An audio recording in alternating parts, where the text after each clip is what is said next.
Yay!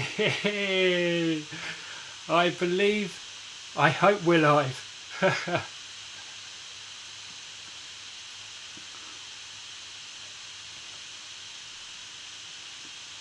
It's not a lockdown, it's a lock-in show. My name is Ken Boyter, and joining me through the Ethernet is Julian.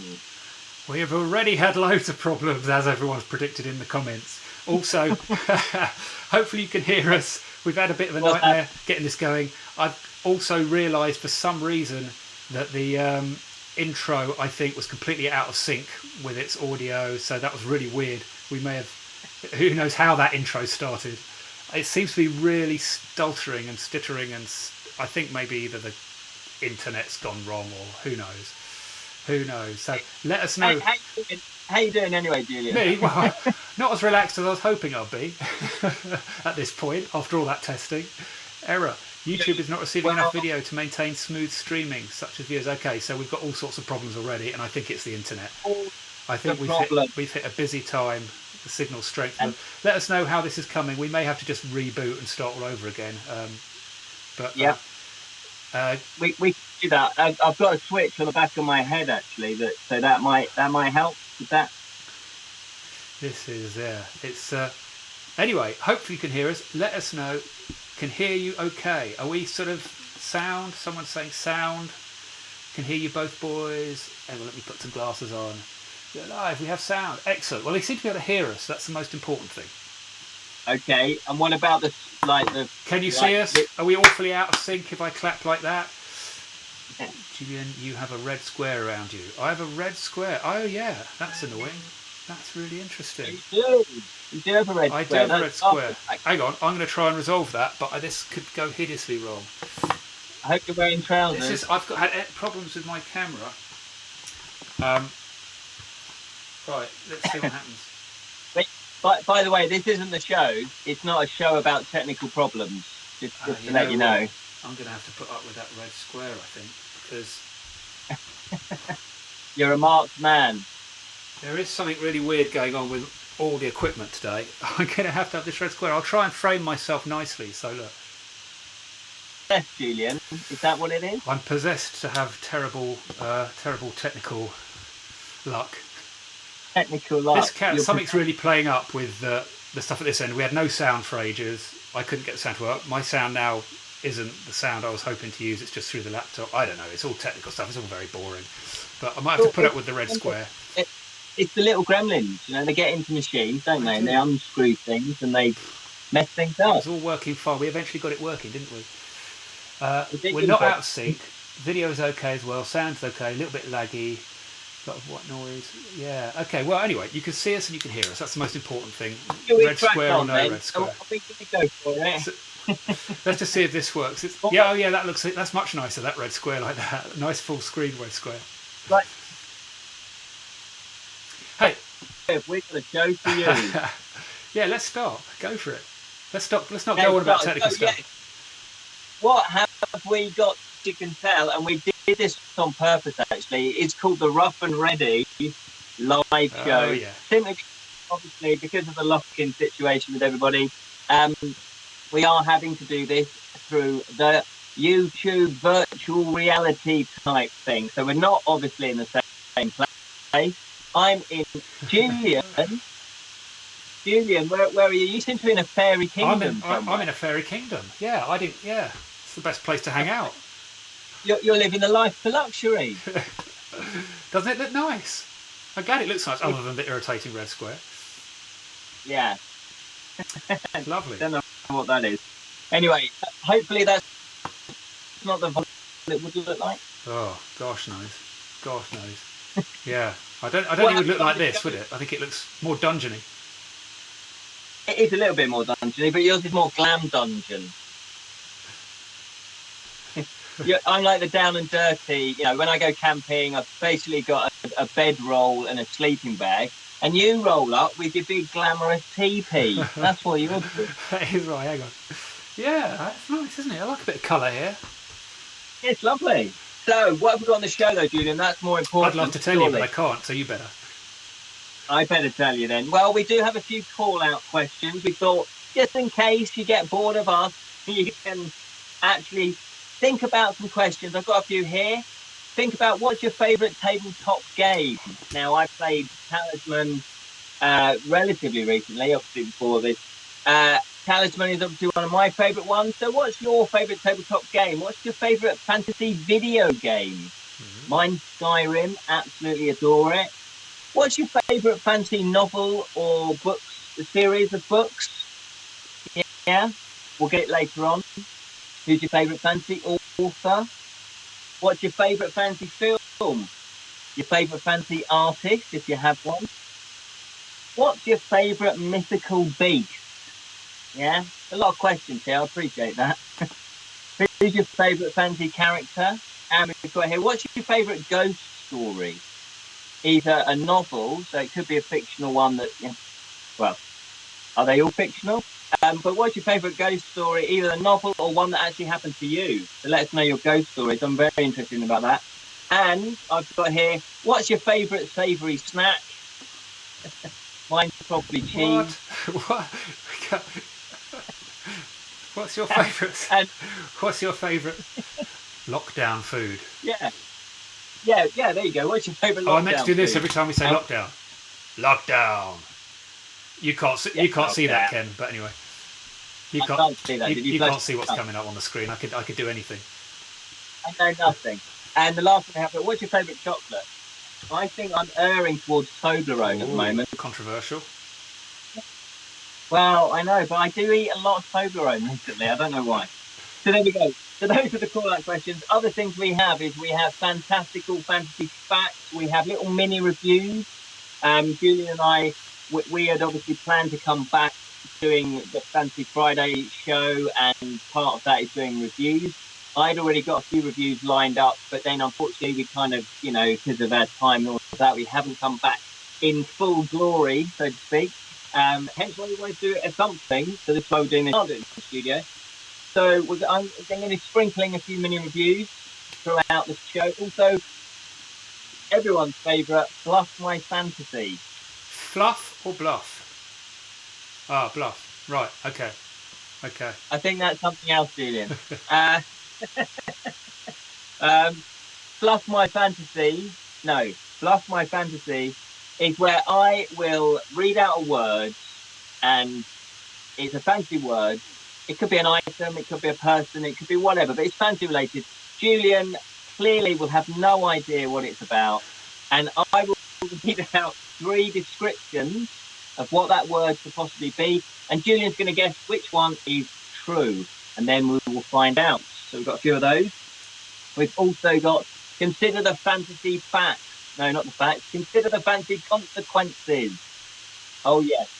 And that's, well, you'll find out what questions they are. Julian doesn't know any of these questions. I've not primed him. It's all going to happen in his little brain box as we go along. Because you've put all those call-out questions all in one go, everyone's people are answering them already. Perhaps you should have staggered them throughout. People are answering some questions. And because there's a delay, it all gets a bit confusing, because I read the answers and I go, what's that the answer to? I can't remember what you said. So maybe we should have thrown those out like one at a time throughout the show. But anyway, we've got things like there's a lot of things you've thrown out to the audience and they're answering. So we're also, I think, our I'm being told that our YouTube connection is very poor at the moment, so God knows what this looks like. Cream egg. Kev Reed is saying a cream egg. He likes a cream egg. Galaxy and Kinder Chocolate. Galaxy and Kinder Chocolate from, I'll try and read your name, Shimmering Breeze. I can read that quite easily. It's actually quite easy to read. It's just, there's no space, so it can't confuse me. You're getting on a bit. I have to do this and write in with my glasses. But, yeah, Galaxy, Kinder that's egg. Interesting, isn't it? Galaxy is a sort of strange one, isn't it, as far as chocolate goes? Something not quite right about Galaxy. I don't know, it's very smooth. Yeah, it's a smooth. Hi Gregory, he's eating lunch with us. That's a late lunch. Where are you from, Gregory? Eating lunch? Somewhere obviously not in England. Greetings to you, Gregory. Whisper Gold. Right. Yes. Brutal Barracuda likes a Whisper Gold. That's quite retro, isn't it? Oh, the Whisper. I went through a phase of having a Whisper pretty much every day. They are gorgeous chocolate. But it's like Whisper or Aero. I think when chocolate companies start making chocolate with half the amount of chocolate in and, more air, yet still chocolate. Aeros were nice until I realised, hang on a minute, hold on. You're getting diddled. Getting diddled by this bar. But I guess it's like donuts with a hole in it. Where's the hole? Who's eating that? But then they sold the hole separately, didn't they? Maybe that's what a cupcake Gregory's is. in Ann Arbor, Michigan. Excellent. So what time's it over there, Gregory? And what's lockdown? Hang on a minute. What's lockdown like in America at the moment? Because you've got it quite bad, haven't you? Well, I think, there's a lot of places, obviously, that have got it quite bad. But I just sort of think that in some respects, it's going to be the same wherever you are. And I don't know about you, but I've found that my days merge into one now. I'm definitely a night owl. So I've been working on my projects way into the night, even till 3 a.m. But knowing that I can get up at 11 to get my full sleep. So it's kind of, I think I've reverted to my natural way of sleeping. I don't know what you're finding. Aren't you the lucky one? Yeah, no, I very rarely can get up at 11. Get up quite early unless it's my turn to get a sleep in. That is true. Your circumstances slightly different circumstances here. I mean, the thought of everyone 2:20 p.m. Gregory's saying over in Michigan. Yeah, it sounds like a dream to have to be forced to stay in and just read books and watch box sets and do nothing. But I've got a 3-year-old, so that dream isn't for me.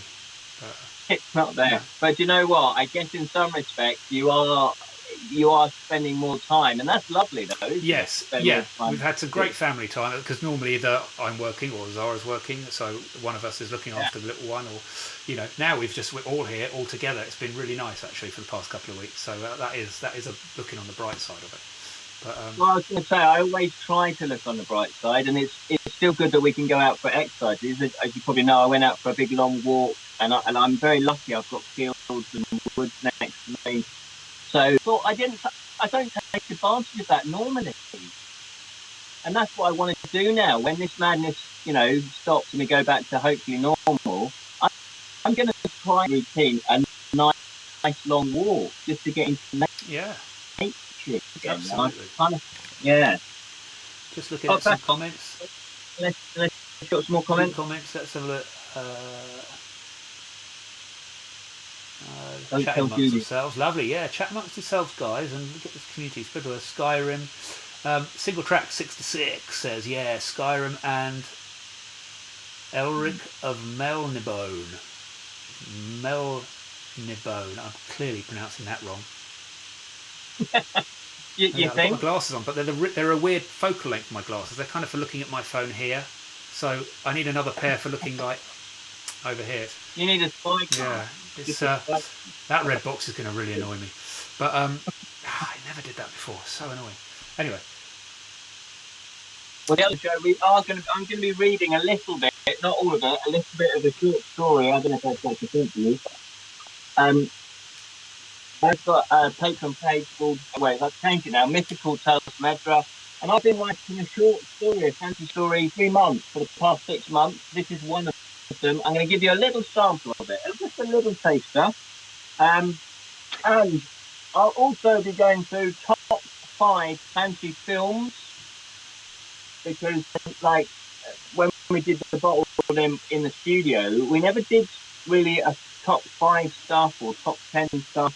We kind of did, but not like in a regular thing. So I was thinking, And the thing about top 5 and top 10 and top 100, they change all the time because there's new stuff that keeps coming out. So I'll be doing top 5 fantasy films. I'll be doing top 5 fantasy or fiction, top 5 fantasy TV shows. Now, I've not really reviewed that many shows on the board, TV fantasy shows, because I was thinking, are there a lot of TV fantasy shows? But because of the boom, the plethora of platforms there are now, they're looking for any old content, any genres. So there does seem to be a bit of a boom in the fantasy with the TV shows. So that's pretty much what we've got for you lined up.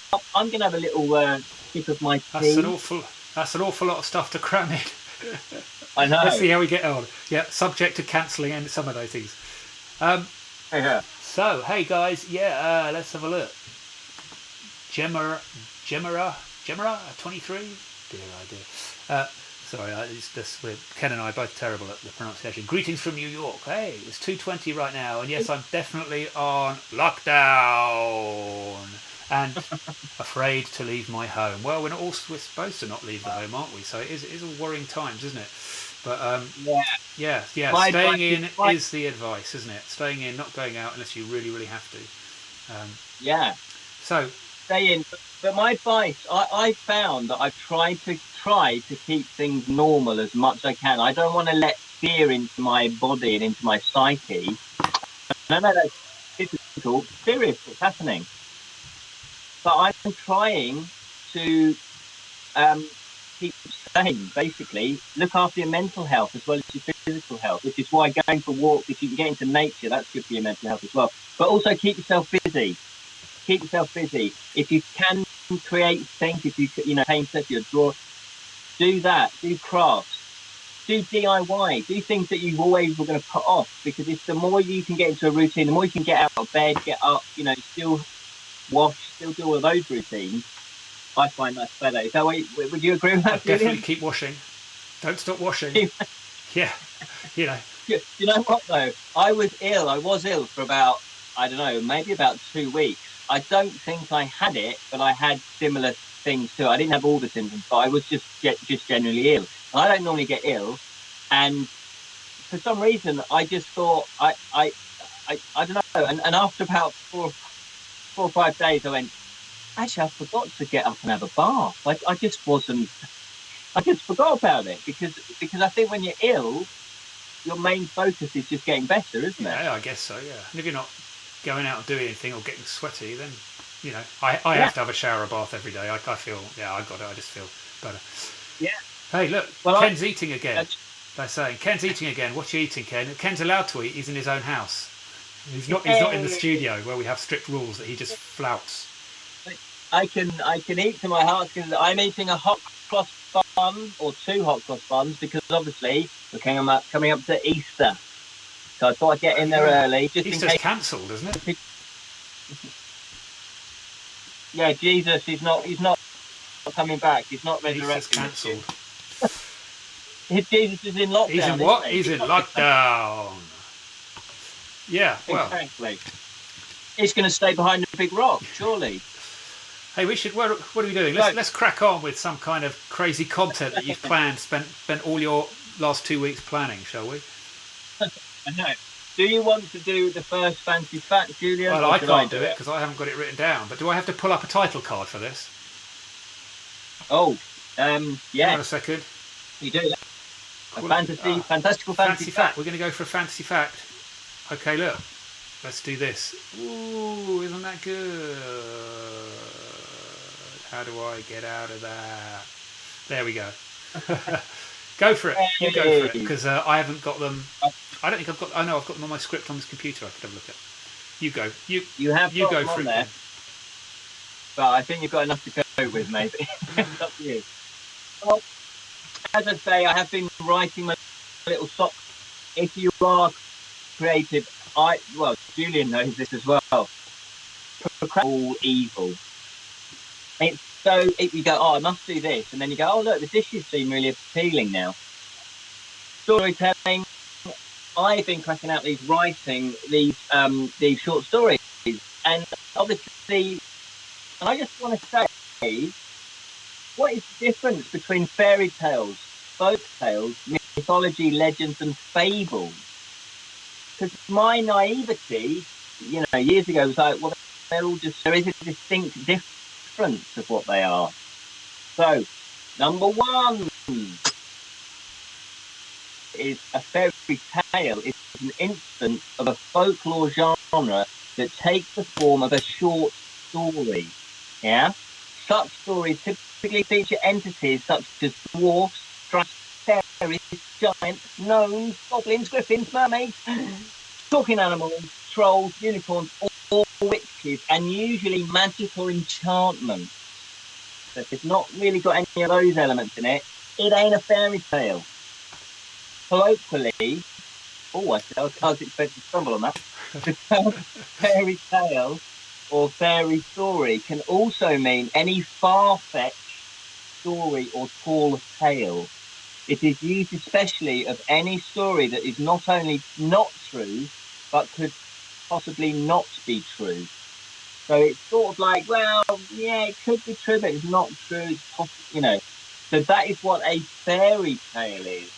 There you go. That is the first fancy fact of this evening. Wherever you are. Well done. I was only half listening because I was looking at the comments, so I sounded fascinating. Read out the comments. Sorry?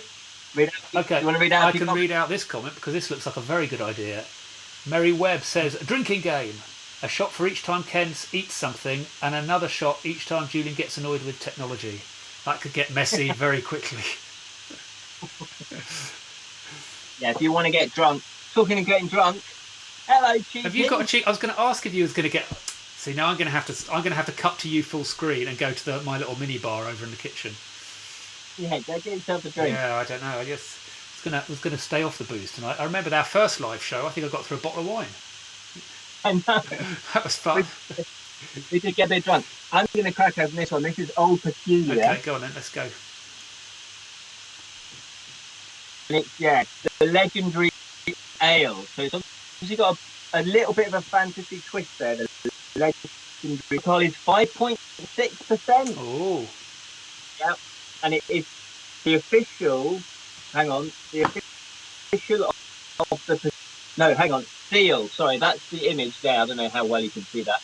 That is the seal of the official of the peculiar of March. Show it again. 1741. Oh, look at that. 5.6. So I don't think I've had this before. I've seen it about. Gavron84 says that's nice ale. That's nice ale.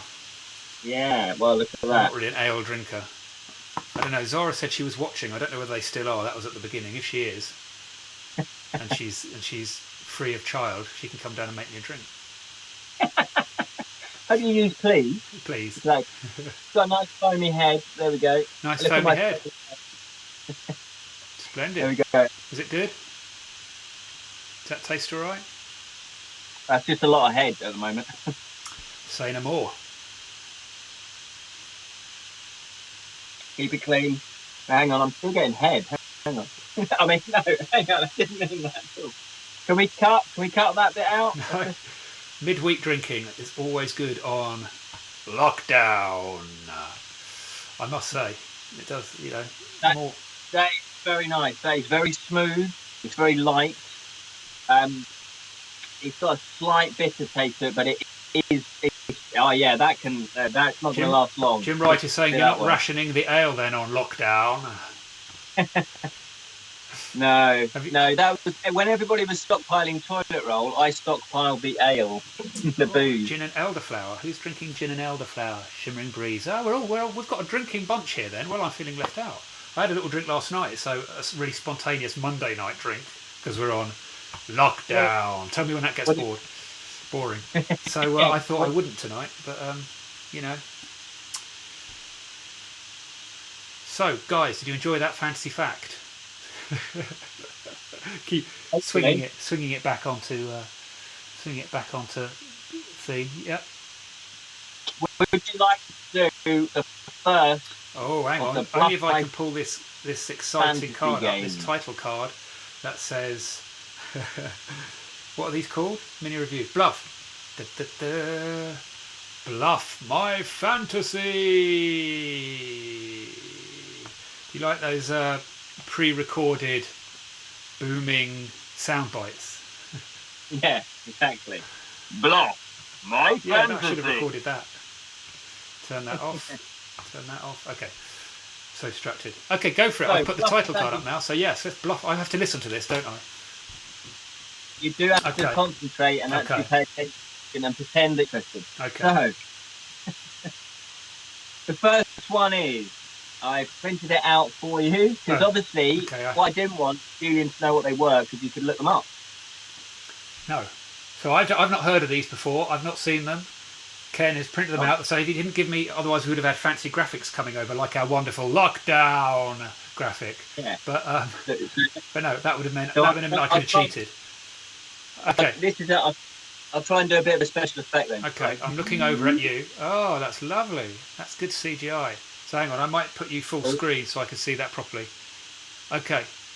I've got Broth of Oblivion. Okay. What do we have to do in this game? Yeah. Broth of Oblivion. Now, I'm going to read out 3 explanations of what Broth of Oblivion is. Ah, good. And all you have to do is let me know which one you think is true. Okay. Yeah? Obviously, I guess because of the lag, the viewers can't watch. The fellow imps can't help you out here because of the lag. But if you're clever, you might delay your answer. Yeah, hold on. Loud static audio is. Hang on. Audio is not quite bad, I'm afraid. I don't know what audio is not quite bad. I'm afraid. Loud static. Is that coming from both of us, or just coming from Ken, or I don't know. I'm not hearing it. I think I can hear something very quiet though. It's also, but I'm not actually listening to the live. I'm not listening to the live thing back, so it's tricky to gauge. Keep us posted. No one else seems to be mentioning the audio. Loud static. I don't know. I mean, we are suffering a little bit. We've got a healthy internet stream at the moment, so. Oh look, someone's got. It is. Darren, get that nice bottle of red wine open. Get it open. Anyway, back to the game. Broth of Oblivion. Hit me. Broth of Oblivion. So, Broth of Oblivion. Explanation number 1. When the soul of a sinner is released from hell to be reincarnated in another form, such as a snake or a cockroach, it must drink from the broth of oblivion before it leaves the precincts of hell. The broth causes a soul to forget all about its previous existences on earth and eliminates all knowledge of human languages. Okay, so that's explanation number 1. Okay. Explanation number 2. Black witches are known to enter into a compact with Satan, and as such, can cast spells and create magical potions. One notorious potion is the broth of oblivion, or broth of forgetting. Witches do not presume to judge community morals. If you have an enemy, then a single gold piece will buy you 1 vial. You know what a vial is, don't you? It's a little bottle. Yeah. It is said to drink from the broth means instant loss of memory. For unfaithful husbands or wives, witnesses of crimes or debauchery, or people who owe money, this could be extremely useful. So that's number 2. Okay. Number 3, the broth of oblivion is as known as the broth of the fairies. Fruit fairies live inside hollow hills or in great mounds of earth, known as barrows. Most fairies are vegetarians, you'll be happy to know, who enjoy a wide and varied diet. They enjoy grand feasts with song, dance, drink, grain, fruit. Hang on, I've merged 2 sentences there. Let me start that again. They enjoy grand feasts with song, dance, drink, and food, such as honey, cheese, eggs of many types of birds, berries, fruit, grain, and all types of garden produce. Some fairies enjoyed the natural highs of mushrooms and begin to experiment with the fungi. The result, Julian, so called as all memory of the hallucinogenic trip is forgotten. So there you go. What do you think about it? Could you just read those three out again? I wasn't listening properly. No, okay. I'll tell you, I'm gonna. the number one is the soul of a sinner. When it's released from hell, they drink it to forget, Oh yeah. like their previous Second life. one was about witches and whatnot. Yeah. Second one was a broth of.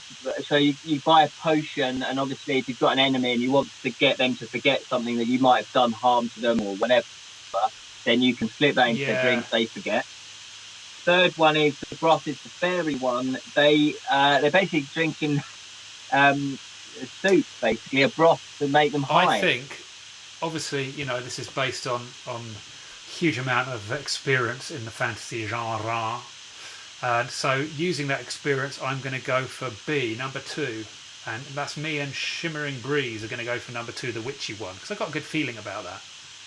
Bearing in mind, I've got a perfect track record in this game, haven't I?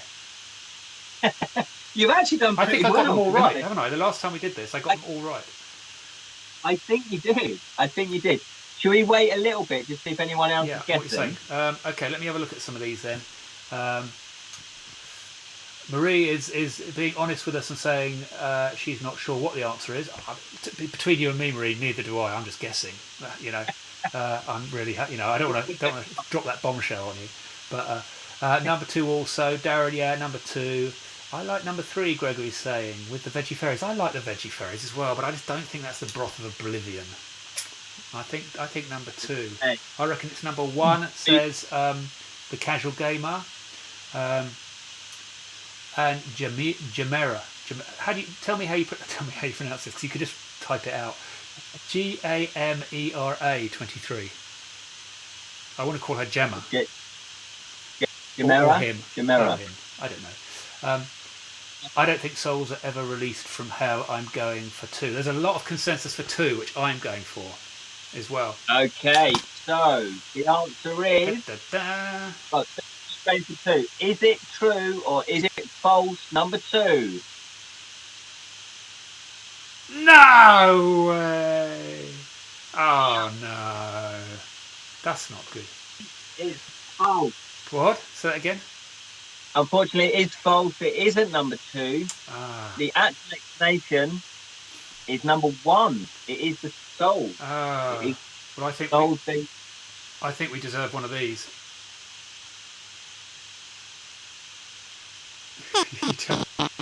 You don't know what I've done because you can't see it, and I can't hear it. I need to turn the monitoring on that. Yeah, a little Grockle Schnook has just popped up for Ken to see, but Ken's not monitoring it, so he can't see it. It's my beautiful face and Julian. Okay, just that's a shame we got that wrong. Audio seems to be a lot of white, a bit of. But I hope you can still hear us enough to enjoy this, and it's not really unbearable, this white noise or this hiss, guys. I don't think there's very much I can do about that. And also, they're suggesting it's your microphone, Ken, which we've had an issue before. I mean, Ken's coming in case you don't know, Ken's coming in via Skype. So his audio won't be as good as mine, although mine was going to be good because I had a proper microphone, but that failed to work 10 minutes before starting the show, so I've just been picked up by the laptop here. So yeah, Ken's got that lovely tinny Skype sound to him, which is out of my control. And if Ken's broadband connection's a little bit flaky as well, that's going to affect it now and then, because he's coming in from there and then going out to you guys. That's a bit of a double whammy for poor old Ken. Yeah. So yeah, it's a shame, but maybe just looking at the pretty pictures is enough. Well, I'm hoping they can hear us. I'm hoping it's bearable. Let us know if it's okay, but there's not much we can do. Yeah, okay. Yeah. Fancy Apprentice says, Ken, be nice to Julian. Now, because of the delay on this, because you guys are probably about, 10, 20 seconds behind us, I don't know what he's referring to. Were you not very nice to me? Yeah. Well, I did my little joke about my pretty face, and then Oh, that was you. just now, though, wasn't That was, yeah, I think I don't know. I can't remember. I'm always nice to you, Julian. it? I have the control. I can do whatever I want here. Yeah, exactly. That's why I have to be nice to I can Julian. just switch Ken off. We can just go over here. Look, there we go. And let's just do that. We don't need Ken at all. It's the Julian show. Promise me, the Spanish will do is we shall do a little mini review. Don't you think? Should we do like a little mini review? A mini review. Okay. Let me see if I can give you a mini review thing to pop up on the screen. Everything's running really slowly today. Mini review. Okay. There we go. Mini review. Mini review. Mini review. Mini, That was weird. review. Something went wrong there, but anyway, never mind. Move on. Time to take a drink. Technical problem. It's rough and ready. Yeah, exactly. So, mini review. Now, obviously, when we film a YouTube channel, the YouTube channel, and if you're doing reviews, you know, I need to sort of be ahead of the game. So I need to be at least sort of 3 weeks ahead of the game, because we film, you know, when we were filming regularly, we were quite, at some points, we were quite ahead of the game. We might batch film, so I needed to get a lot of reviews in. And consequently, I do have a bit of stack of reviews that I haven't sort of officially reviewed, if you like. And I thought, what a shame that I never got around to reviewing properly on the Bottled Imp with all the nice photography that Julian does and all the nice lighting and all of that. The Lord of the Rings. Lord of the Rings, my friend. Now, we did do the films Lord of the Rings on our YouTube channel. We did review those. And also I reviewed the animation version of Lord of the Rings as well, by Ralph, and I can never pronounce his surname, Bashki, I think his surname is. I would start with Lord of the Rings. Now, I don't know about you guys, you know, let us know in the comments. Has everybody read Lord of the Rings? It is a bit of a beast. It's probably about 1,000 pages, maybe, all the 3 books. I believe it took J.R.R. Tolkien 14 years to write the whole thing. It was off the back of The Hobbit, which I'm sure you know, which is a very slim book. But yet Peter Jackson's 2.5 hour film out of that. Well done. But Lord of the Rings, the book, I first started reading Lord of the Rings, the book, probably about 20 years ago. I think I was in my mid-20s then, so that tells you how old I am. That's in dog years, though, or dragon years, one of the two, or even imp years. And I read Lord of the Rings. And I remember I was then in Sawbridgeworth, in Hertfordshire, in the Shire. And I remember going to the pub, and it was a lovely old pub. It was oak beams. It did have a fire. And it was a pub to read fantasy, especially Lord of the Rings. So I started reading Lord of the Rings, and I did finish it. My feeling back then was, if somebody had written it now, it wouldn't get published. The first book, anyway, it wouldn't get published. So that's what I'm reviewing now. It's the first one. It's part 1. It's the Lord of the Rings. Part 1, the Fellowship of the Ring. Try not to get the glare on that shadow. I don't know. I've set my lighting up wrong, Julian. See, I needed your help. The glare. Don't worry, it looks all right. That looks all right. So, Fellowship of the Ring. I remember reading this, and it just seemed to plod on and on and on. And Bilbo Baggins, no, not Bilbo Baggins, Frodo Baggins, and Pipkin, no, what's his name? Pipkin, Merry. They're just on the road, Sam, on the road, and they're on the road. And I just thought, where's the action? What's going on? And there's lots of singing in poetry. It's stories within stories. And I do like that aspect. I think it's really, I mean, it's published in 1954, I believe it was. So obviously things were different, the way that novels were written. The pace, what the masterful stroke is, the world building. The world building is superb. You really get a sense that this is a real world with real history, with real characters in there, and you get that sense of other world that you are in a different era. era, a different age, and obviously it's set in Middle Earth, so you do get that different age. You know, you do get that different realm, that feeling of it. It's got magic, obviously. It's got wizard Gandalf, probably being the most famous of all the wizards that they have. And but I did remember thinking this wouldn't really get published now. It was, well, certainly back then in the whenever I read it in the 1990s, no, probably year 2000, yeah, something like that. And I thought, well, if I'm going to read, but what happened was I then started to read the second one, yeah, Two Towers. I didn't finish the Two Towers back then. And I thought, well, hang on, if I'm hosting a YouTube channel, surely you've got to review Lord of the Rings, the books. They are so influential on the genre and kind of groundbreaking that, you know, I needed to explore them. So I thought I will reread this.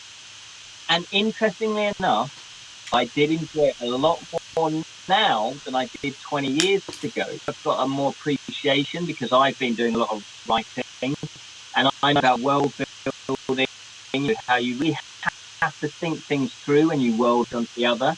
And with fantasy, you definitely have to make things really feel real.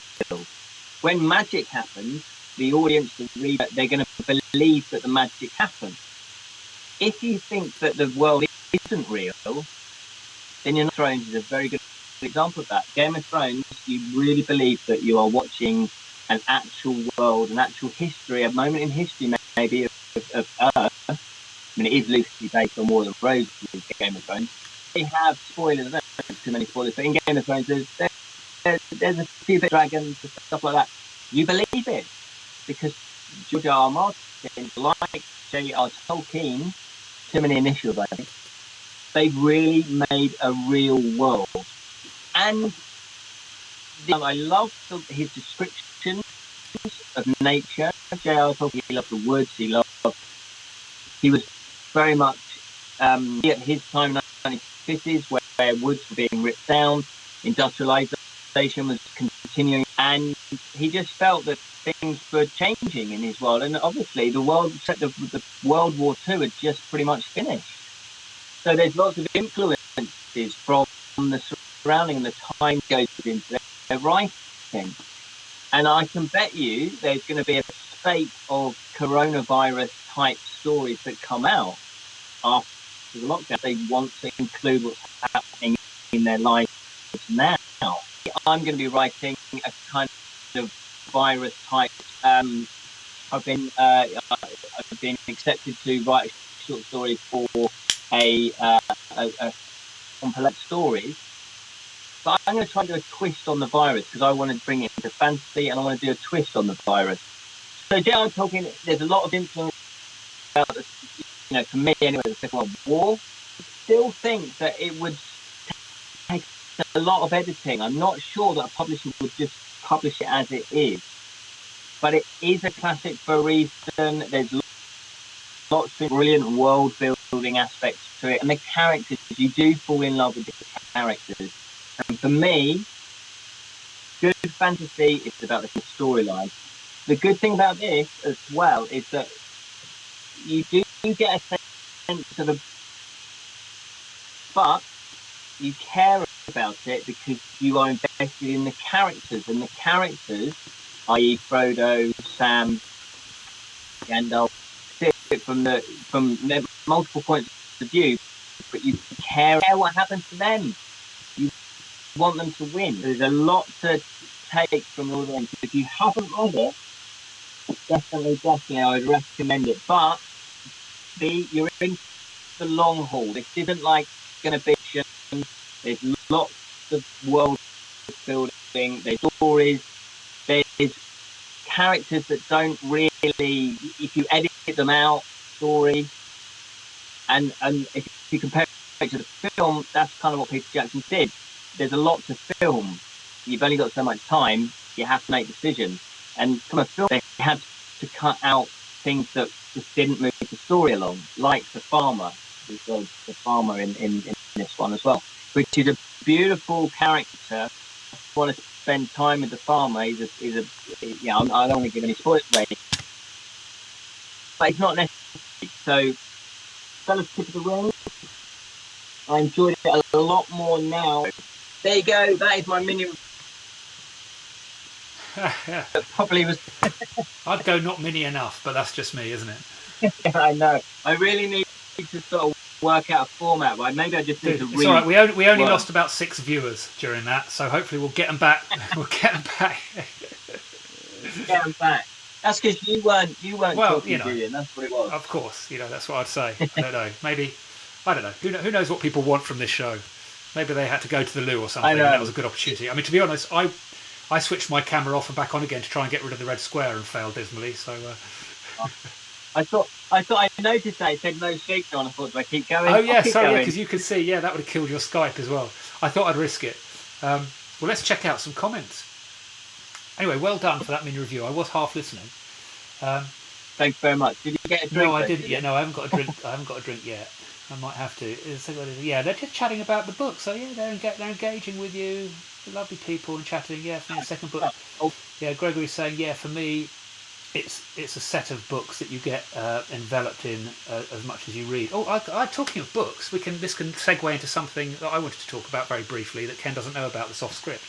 But it's all one story. Julian, how are you? Oh, thank you. Fancy Apprentice is just asking how I am. Hang on, let me just cut to this. I'm very well, thank you very much. Thanks for asking. Thank you. I mean, lockdown is tough, but Yeah. Oh, a little lockdown thing this week. Anyway, so Julian has run off to the bar. I'm going to in a minute. I tell you, I've just texted my my girlfriend Zara to see if she's settled the baby yet, and she can go to the kitchen and get me a drink. Well, I could have done during that long review Ken just did. A great brotherhood between Frodo and Samwise. Sorry? We do have another review coming up. Yeah, well, remember we've been going for 56 minutes, Ken, so we may have to cut the script a little bit if we want to fit stuff in. Can't be a 2-hour show, can it? Yeah, Samwise's best friend, anyone can have. Yeah, they're chatting about the review. That's good. Let's do one of these then. I reckon we should do one of these. What's then. that? Do one of what? Well, I even though I've got a running order, it's basically the same thing, so we can just cut around it. Oh, yeah. Well, while we're just talking about books, I wanted to say, what are you reading at the moment, Ken? Because I'm actually reading a book. That isn't a miracle. I try and find time to read books. But actually, very, very once in a while. And if anyone's new to this channel, I think most of the people watching are regulars, aren't they? But since this will go out onto YouTube, it's days to come for people to watch if they decide to sit through it. And if they're new to the channel, they know that Ken is obviously the expert on all about fantasy. Me, not so much. I don't know too much about the fantasy stuff. It's not my thing specifically. But I happen to be reading a book at the moment that does fit into the fantasy genre of sorts, kinda closer. I don't know, maybe not like Lord of the Rings and all the stuff Ken reads, but yeah. So I was going to just sort of mention that. Yeah, go for it. So, what are you reading then? Well, you won't see this. I can actually put the cover up on my screen, which you can't see, Ken. But it's a book. I've been reading for quite a while actually. It's a book called The Magician. And what I was going to do was just do some research into who the author's name, because I can't remember, and B, a bit more about it. But it's called The Magician. Hang on, I've got if I push a button here, I can put the book on, because I'm reading it on a Kindle, so I can't hold the book up because it will just look like nothing. But there it is. If I go this side, it's called The Magicians, and it's by a writer called Lev Grossman. Has anyone heard of it out there? Has anyone read it? It's the first book, I think, of a trilogy. There may be more, I'm not sure. I think I've seen 2 others so far. I'm only about 50% through it because I don't get that much time to read, because I read a page of it and then fall asleep. Not necessarily because of the book, but partly. But just early mornings, So yeah, it's called The Magicians, and it's okay, only 50% in, but so far it sort of follows the life of a young chap called Quentin as he goes to sort of magician school, and like real magic magician, not like pick a card, any card. What kind of card is it? Okay. So it seems to be set in present day in America, but then a lot of it takes place in this magic school that is sort of through this weird portal he discovers, where he gets invited, and then so far, the whole book, and as I say, I'm sort of just over 50%, has been him just training through the sort of 5 years of magician school, which is incredibly hard. I found it a little bit of a struggle. I needed something a bit more to happen, a bit more, some kind of adventure or something. It's sort of a bit slow, but I'm sort of sticking with it and I'm getting into it. And now he's left, it seems like things are going to sort of start happening, I hope, because otherwise I might have to abandon it. But it's sort of fairly full on. It's fairly detailed in the training. It's quite interesting. I think you guys might like it perhaps more than me because it's not necessarily my genre. But I thought I do like magic and all that kind of stuff.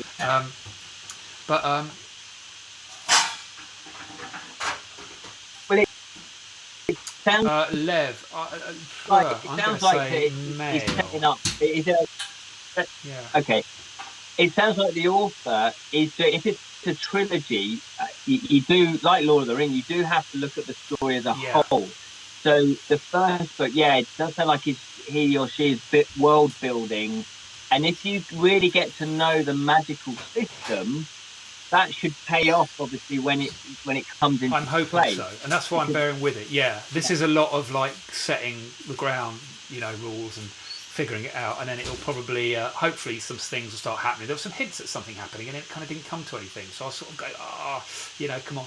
But it's interesting. It's very interesting actually, because I've never read or watched any of the Harry Potter stuff, never seen the films, never read the books. This is referred to as a Harry Potter for sort of grown-ups. This is referred to as a Harry Potter on drugs or something. So I thought it would be a bit more gritty, a bit more edgy, a bit more sexy maybe, and it's got touches of that and elements of that, but it's not a lot like that. So whether it gets like that, I don't know.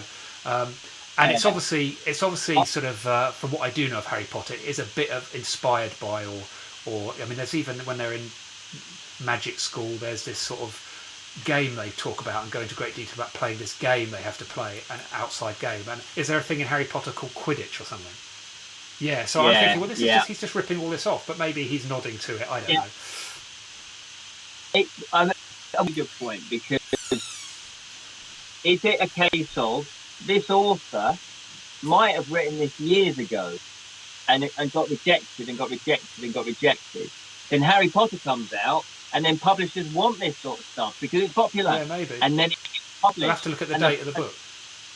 Yeah, well, but he might have written it, years before J.K. Rowling, and that then because his one comes out after, he's going to be cursed, or she's going to be cursed with it's just like Harry Potter, who's ripping him off. Yeah, then she's ripped him off with the game and everything like that, the magic school and the game. I think it was probably written after. I get the impression it was written after. Yeah, it is. Right. Gregory's saying it's a good TV. The Magicians has been made into a TV series. That's. Okay. It's the TV. It's on Netflix. Yeah, there's one season of it, isn't there, or something? I think I did see that after I started reading the book and went, that'll be interesting. But I want to read the books first before going to the TV series. But it does look interesting. And then I noticed it was made like quite a few years ago, and it was there haven't been any more seasons. So whether it's just wrapped up in one season and that was it, which is sort of odd, seems odd if you're going to invest in it, or they just pulled it after the first season. I don't know. Anyway, it's one of those things. Fantasy, like all genres, horror genre, sci-fi genre, I know, romance, all they're saturated. So it's how do you come up with something that's going to be relatively original to boost your book or your film or your TV show, right? That pushes it above the rest because it. I stand corrected. I'm going to try and pronounce your name, but I'm going to get this wrong. Kostchi Eriksson. Kostchi. Sorry about that. I just brutalised that. Anyway, he or she is saying they've only seen 2 seasons, so there are 2 seasons. There are 5 seasons on TV now. On Netflix only seems to have 1 season. They haven't. Yeah, that would be where the rest are. 5 seasons. That might be worth getting into then if I can find the others. That would probably be because it's not an original Netflix show and they've only bought series 1. That's just ridiculous, because why would you get into season 1 and then you'd want the rest? Where do we get the rest? Because it's licensing agreement. So maybe if it's HBO, they want to show it on theirs first. But this is like 2015. That's it. I think you'd think if they got season 1, they'd get the other seasons, unless they just couldn't be bothered. But that's Kai. So. I was the name I was brutalising is Kai, I think. Oh, it's CEI, Kai. Hey, Kai. Hello, Kai. Anyway, I know there are a lot of regulars watching. So there we go. Well, there you go. So it's nice that you've dipped your toe in a bit of a fantasy book. I'm going to stick with it and see how it gets on. It'll take me forever to read, though, because I don't get enough time to sit and read, unfortunately. Yeah, get on with it. There you go on with it. I am a little bit. Well, I guess now, in some respects, some of us have got more time. But I did start getting to the point where, do you bail on a book? Because there are so many books now that are written. Yeah, I think I've got. I tend to be one of those people who force through them. I've forced myself through some books that have been really hard work, but I've now got to the point where I think I basically go. I started reading Senseless Acts of Violence, or I can't remember what it's called, on Kindle again. I think I sort of gave up. It just wasn't grabbing me. I think it's a classic or something. I can't remember. I should have bought it. Yeah, that's fair. You've got to move on, haven't you? It's on Amazon. Yeah, but I think Amazon has only listed one season. I'll have to double check. Maybe it's just showing that first season. I need to click into some settings and go to show me the others. But actually, maybe I'll give up on the book and just watch the TV thing. It might be better. Sometimes on the rare occasion, the film or the TV show can be better than the book. It can happen. Yeah. Very rare, but it can happen. Sally's back. Hey, Sally. Shall we move on? Yeah. Moving on. Yeah. Shall we move on? Oh. Okay, so let's do a consider the fantasy consequences. Okay. Let me just pull up the title card because it's very exciting. Consequences. Consider. Bosh. Consider the fantasy consequences. There it is. So, this is... Is this something I have to do, or is this something you do? It's something that I'm going to do, and then they're going to do. Oh, okay. Because Zara was trying to get my attention just then. I thought you could talk to them. Oh, okay. No, it's all right. Well, unless you want to... Let's go ahead, unless you want to... That's good. No, if I need to be part of this, I shall be professional and give you all my attention. Very kind of you. Okay, so consider the fantasy consequences, Julian, and obviously fellow imps that are watching. Would you rather wrestle a werewolf or a zombie? Ah. If one of them's coming at you and you've got to wrestle it, what? Oh god. Okay, I'm probably gonna have to say. Well, the thing is, if a werewolf scratches or bites you, do you get werewolved? Like if a zombie does, you get zombied. So they're similar in. I'm basing my zombies on Walking Dead type zombies, so they're pretty slow, they're pretty sluggish. I think a werewolf is going to be a vicious bleep, bleep, bleep, bleep. So I think that werewolf is going to rip you to bits pretty quick, whereas a zombie just goes a bit, and you can bash its head in quite easily. You know, they pop pretty quick. Yeah, quick back. So zombie. Yeah, you're going for zombie. Yeah. You're going for zombie. So I guess from my point of view, it was like.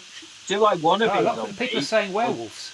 I think you'd be. I think you don't stand a chance against a werewolf, strength-wise, and they're not poppable, are they? You could punch it a few times; it's going to come at you. A zombie, you could just punch it in the face; its head will go. Yeah, they're a mushy one. You'd have to. Yeah, a zombie does seem a bit more vulnerable. I think a werewolf is super strong.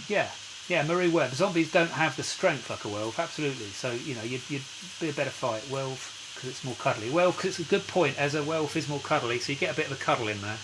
If that's what you're needing at that point. Before you're ripped to shreds. Yeah, but what a way to go. Nice soft teddy bear cuddle. Rather than the sticky, messy, goopy, sort of smelly, zombie sticky cuddle. Well, I have a little bit of a wrestle, but I'm going to give in. And you give in, and you want to be a werewolf. Sorry, hang on. I was distracted. I was talking to someone else. This is the trouble when we're not in the studio. I've only made one. Oh, okay. Anything you wanted to. Hello. She's made dinner, but just for herself. It's all right. No, I've set it all out. Do you want a drink? Yes, please. What do you want? What do I want to drink? Alcohol. Food. Should I drink alcohol or just have a cup of tea? Or a glass of sparkly water? Oh, I could do with a glass of sparkly water. Wine.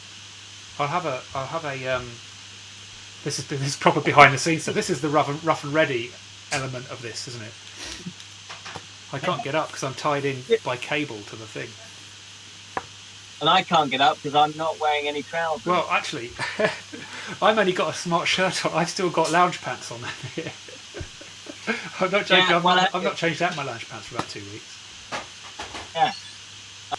I've not got up. I've not got up today. I sleep in the dungeon and I just got up, sat here. Focusnut's been keeping watch. It's been all good. Yep. So let's do. I tell you what do you want to do, Julian? You choose. We got Bluff My Fantasy. We got. Hang on, I'm just going to read some of these for a minute. Oh, hello. Fair comment. Hello, Yeah, Julian's comments, girlfriend. then. She says hello. Thank you. Hi. Hello. Being a werewolf is cool in Skyrim. Yeah, you're going to be super strong, and some of us are just big dogs. Wolf. Yeah. Oh, that comment disappeared. Into a werewolf. Only drink for a live special. Only drink for live whiskey, Julian. Wow, I might have a rum, but I don't know. Are you drinking? Oh. No, it's Tuesday. No, it's Tuesday. No, it's Tuesday. Right. I think you're wrong. But it's lockdown Tuesday. Look, lockdown. Lock in Tuesday. They're all drinking. What? Do you want a rum? No, I'm alright. Text me if you do. Okay. What we say? It's a What's veto. next? What am I? Julian. What? Julian, it's veto. It's been vetoed. I've been vetoed. Only drink for a live Zara, special. I've got a nice glass of sparkling water. Zara used her This executive show will go on way veto. too long if I start drinking. That is true. So let's crack on. Should we do a top five? Yeah. Let's do a top five. I can. Hang on. Do I have? Okay, I've probably got a title card for the top fives. Top five. Which are we doing? You've got numbers. Oh, let's do top five fantasy films. Okay. Top 5 fantasy films. So professional. There we go. That was your title card. You had that. Oh, I've got numbers. Hang on. Okay. You See if I can do this. Are we going from 5 and counting down to 1? We are going to do 5 to 1. Yeah. Okay. That's what I do. Ken's top 5 fantasy films. Number 5. Oh no, that doesn't work. Hang on. Hang on. I've got to just change something. Oh, why is that doing that? You carry on, Ken. I'm going to mend this rather naff bit of technical numbering coming up. In at number 5, this is obviously my own personal top 5, and it's so difficult. Top 5 is really difficult to figure this out, and when I was compiling it, I was going, oh no, but I can't leave that out. But anyway, in at number 5 is The Wizard Number 5. Ooh, of okay. Oz. Oh, please. Wonderful film. Yeah.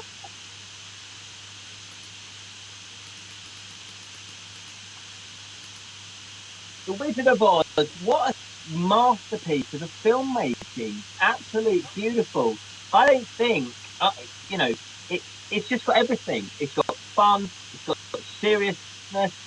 It's got lovable characters. It's got hateable characters, i.e. hateable characters. Characters that you want to boo and hiss. It's got beautiful fantasy elements, but be over the top. You just believe it. You fall in certain qualities in a certain charm. Wizard of Oz musical. And I'm not a massive musical fan, but the songs,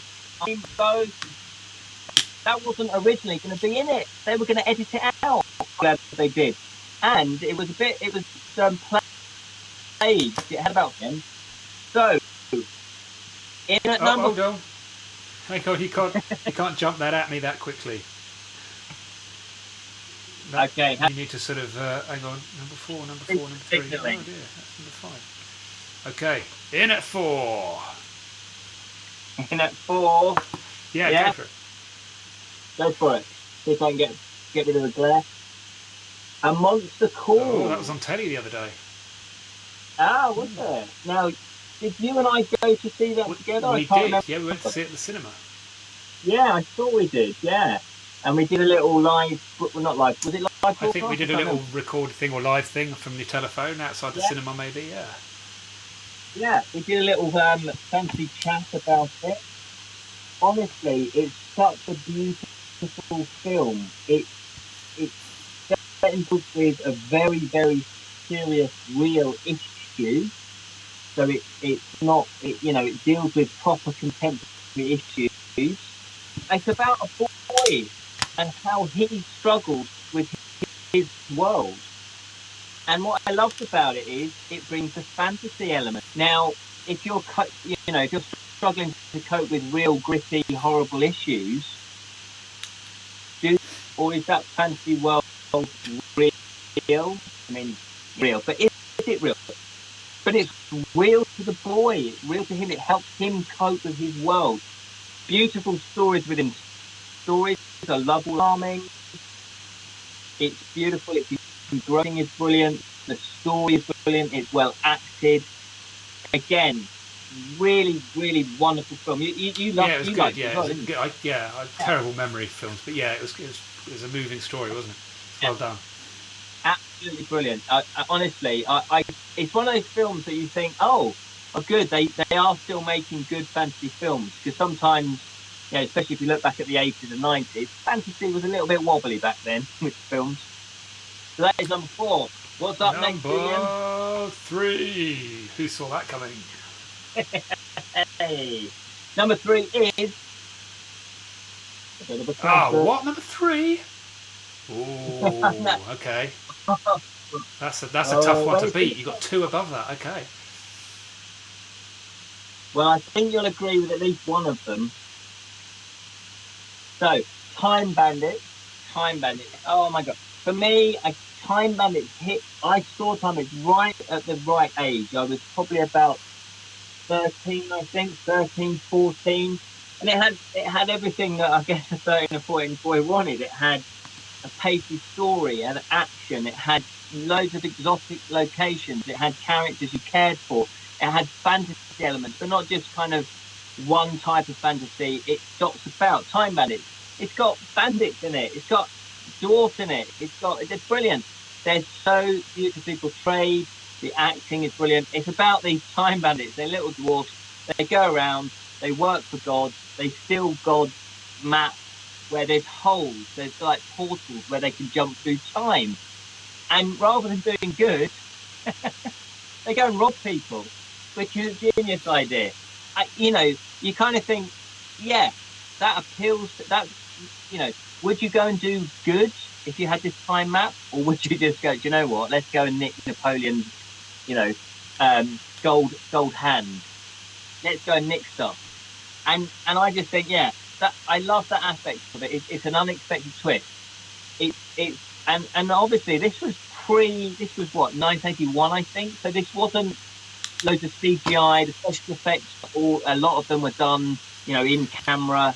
And I personally think today there's lots of clever photography with it. It's a beautiful story. You love it as well. Yeah, one of my favourite films, easily. Yeah, brilliant adventure. And it's the humour is brilliant in it as well. I mean, I love Terry Gilliam, so his stuff is just visually fantastic, isn't it? Yeah. Well, Don Quixote, that sort of had a bit of problems with distribution. It was released in the UK because we finally got it made, but it was only for like a handful of cinemas. So I'm gonna have to track that down. Yeah, that took him years and years to make, didn't it? Yeah. And do you remember we were contacted by the official documentary makers to see if a little clip of our review of their some behind the scenes thing or documentary of it or something. Yeah. So it'd be interesting to see if we're in the new documentary, if that clip made it in. Did you forget about that? Sorry? Did you forget about that? Yeah, well, I don't think anything. I don't know whether anything came of it. I don't know I can't remember what it's for. Well, it was for the documentary. So they were making another documentary about Terry Gilliam, making the new film, and they wanted to use a little clip of one of our shows of when we did a review of the actual, the making of documentary previously, or the one where it didn't happen, where the film didn't happen previously. Yeah, so it'd be interesting to make that. Get the DVD. Get the DVD. Number 2. Number 2, and I know Julian's going to agree with me with this. I'm pretty sure. Will I agree that it beats Time Bandits? Oh, wow. Yeah, excellent film. I need to watch that again. Actually, excellent film. But I'm not sure I'd put it above Time Bandits. I have a special love for Time Bandits. So yeah. Really? But that is a wonderful film. Yeah, I need to watch that again. Yeah. Pan's Labyrinth. We haven't Honestly, said it. We haven't said what it is. It's Pan's Labyrinth, in case there's anyone watching without any eyes. Yeah. Sorry. Pan's Labyrinth. How do you pronounce his name again? This director, Guillermo Del Toro. Yeah. Yeah, Del Toro. Yeah, released in 2006 now, so it's coming up for 14 years old. That's incredible. I remember seeing it at the cinema. I didn't know too much about it. I fell in love with the poster. I saw the poster first and thought that looked really intriguing. And again, like A Monster Call mixes sort of real life. It's not present day. It's the Franco War, I believe, in Spain. But Earth, and again, fantasy elements. But my word, he does such an amazing job. Tapping the mythology, and I think you totally believe the creatures that you're seeing. But special effects don't make a fantasy film; it's the characters and it's the storyline. And again, absolutely amazing. One of my favourite films. I've probably watched it at least. I mean, it's not a lot of times, but at least 5 times. And it's one of these films that you watch again and you see something new every time you notice that before. Layered in with mythology and how do you pronounce his name again? Del Toro. He loves all of this, doesn't he? He loves his mythology, he loves his fantasy, all of that. So yeah, and obviously you love it as well. Definitely need to see it again. Yeah, he's a wonderfully visual director again, isn't he? So definitely I need to watch that again. I think I've probably only seen it once or twice. So I definitely recommend it. And it's a hard-hitting film. It's very gritty, isn't it? So remember that. In number 1. What could this be? I think it's pretty obvious, isn't it? It's going to be Chitty Chitty Bang Bang. I know it's going to be. Of course it is. Yeah, of course it is. See, that wouldn't be my number 1, but there you go. Yeah, I'm going to group them all together. Lord of the Rings, the 3 films together. I remember watching them at the cinema. I was with my brother and his fiance. It just blew my mind. Again, everything was right about this.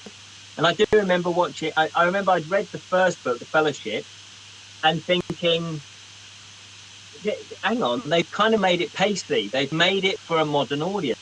This is kind of how really, if someone was to write the novelization of the films, that's how the novel would be able to get published today. That's because of the pacing. Modern audience expect things to happen. They expect things to carry on. But everything about these films are amazing. They've captured the world superbly. They've captured the characters superbly. Crucial. Elijah Wood just, was amazing.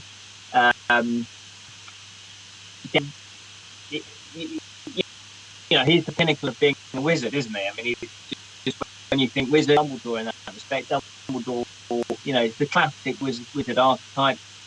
Absolutely loved it. You like these as well, though. You've seen them, haven't you? Yeah. No, I enjoyed them, but this is the thing, isn't it? This is the thing with me and sort of fantasy and all that genre. And all. I'm not into fantasy, but I'm not into it like you. I don't play all the board games. I don't read all those books. I enjoy fantasy movies. I enjoy, magical movies or sci-fi movies. I like sci-fi probably more than your whole Lord of the Rings type stuff. But so yeah, I can enjoy any good film regardless of the genre, and I like magical special effects movies and stuff like that. So yeah, they're good, solid stories, aren't they? Yeah. What would you put then as your number 1 fantasy film? Out of your list, it'd have to be Time Bandits, and then probably number 2, Pan's Labyrinth. But I'd have to think of my top 5 of fantasy, films. I guess I can't think of some. I should have been more prepared. But I think you'd put Labyrinth in there. Labyrinth is a great film, great kids film. I don't think it'd be in my top 5 necessarily, but it's a great kids film. I'd probably have some sci-fi in there because then we've got that whole thing of sci-fi being fantasy as well, isn't it? But sort of a different fork than what we does here. Yeah, I mean, there certainly is a crossover, isn't there? Sci-fi, fantasy, and horror. There's certainly a crossover. Let's read some of the comments because we've got some good stuff coming up here. Look. Chris is saying Hawk the Slayer, absolutely excellent. Loved Hawk the Slayer as I grew up. Yeah, you know, and the original was a little Clockwork Owl. Was it Jason? Well, those were wonderful as well, but that wasn't. This was they remade it, and I've not seen the remake. Lady Hawk, yes. Willow, wonderful, yeah. All these good classic old ones. Yeah, Gregory says Lord of the Rings is his number one too. Let's just have a look through this. So I'm doing this on a Door, Pan's Labyrinth, Shimmering Breeze. It is, yeah, it's wonderful. Lion Witch in the Wardrobe, Ezra Bay is saying. Yeah. I don't think they quite was as good as Lord of the Rings Lion Witch in the Wardrobe. It was enjoyable, but for me, I didn't carry on with watching the rest of the film. So I do need to catch up with actually the rest of the films now. Yeah. So controversial here. Gemra 23 is pleased to see you didn't choose Never-Ending Story or The Princess Bride. Both overrated. Are they overrated? I mean, The Princess Bride is supposed to be a classic. I've seen it once. I think I can't remember. I need to watch it again. Yeah, it's good fun romp, isn't it?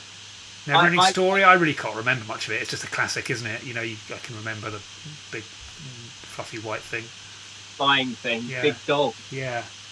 I mean, they're all great, but with the others that are around, like your Pan's Labyrinth, like your, you've got they get knocked aside, don't they, when you do a top five? Yeah. Well, that's it. That's what I'm saying. Top five is really tough to get. Why would you put one over the other? And Never Ending Story, I enjoyed it. I never really got it as a kid. It just fell a bit. It kind of fell apart a little bit. There are aspects of Never Ending Story I like. But I kind of agree with you. I thought it was slightly overrated. But then I guess nostalgia kicks in. Nostalgia. If you watch it as a kid and you love it as a kid, yeah, you're more likely going to have, be a little bit biased towards everybody's like that.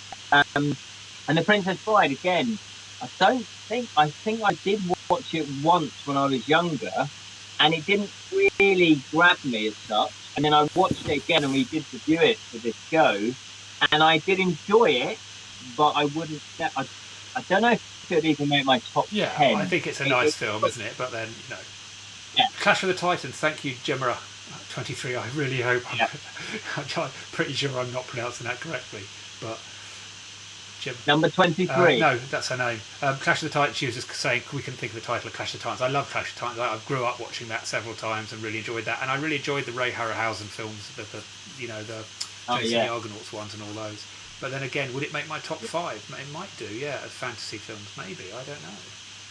There's so many great things. I like American Werewolf in London's a wonderful film, isn't that? That's go down the horror, fantasy, whatever.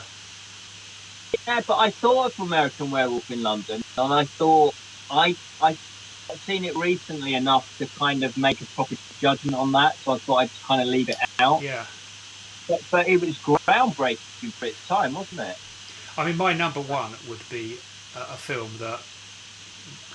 This is it. It's where we say what we say is fantasy, because everything ultimately could be shoehorned into fantasy unless it's some gritty Ken Loach thing. But the Rocky Horror Picture Show is one of my all-time favourite shows, films. Yeah. So that's fantasy. It's I guess, but I think for me, one caveat that really makes it fantasy is if there's magic involved. Yeah. Okay. Magic. Okay. So there's not magic as such in that, is there? But there's but it's certainly magical for me. Okay, I think I've just seen something come up that I have to say. Yes, I love that film. Yes, Kostya Eriksson, who again I really apologise with his names, is saying Stardust. I really enjoyed Stardust it's not new anymore, is it? But when it came out, it was like a modern day magical story of yesteryear, wasn't it? So love that film. Based on Neil Gaiman stuff, wasn't it? I think it was. I think it was a graphic novel first, then a novel, and then maybe a film or one of those orders. But yeah, Stardust. Yeah, beautiful. It has that charm. It has that. I haven't made a film like that for a long time, but it's sort of. Yeah, it's beautiful. Stardust. Again, I thought about Stardust. It didn't quite make it. It probably makes my top 10, but I'm not sure.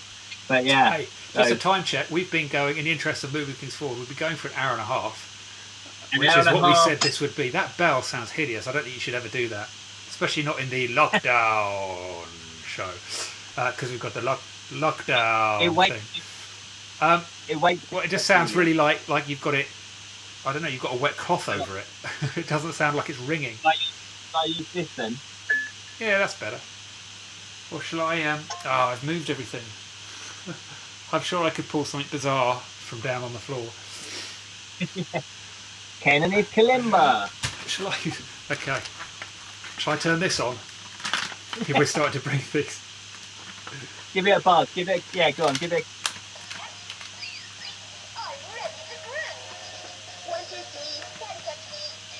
No.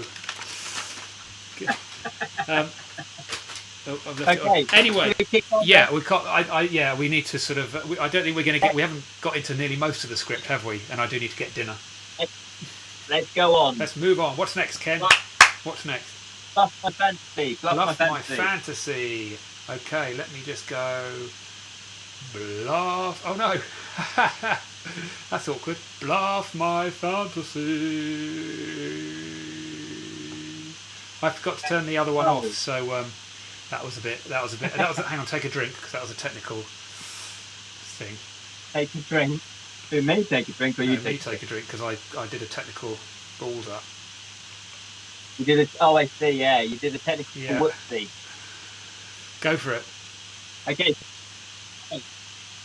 Number 2, then, talking of whoopsies, number 2, Bluff my fantasy. Oh, you've got a shadow over it. Bannock. Exactly. Bannock. So, you're going to have to listen to this, Julian. Okay. Bannock is... Okay, I'm listening. Yeah. I'm just getting comfortable. I should have put a cushion on this chair. It's so uncomfortable. Bannock. Okay, I'm listening. Bannock. Is Bannock this? The bannock is a highly decorative drum carved out of a hollow log used by indigenous peoples of the Americas during rituals to ensure the opening of the rainy season.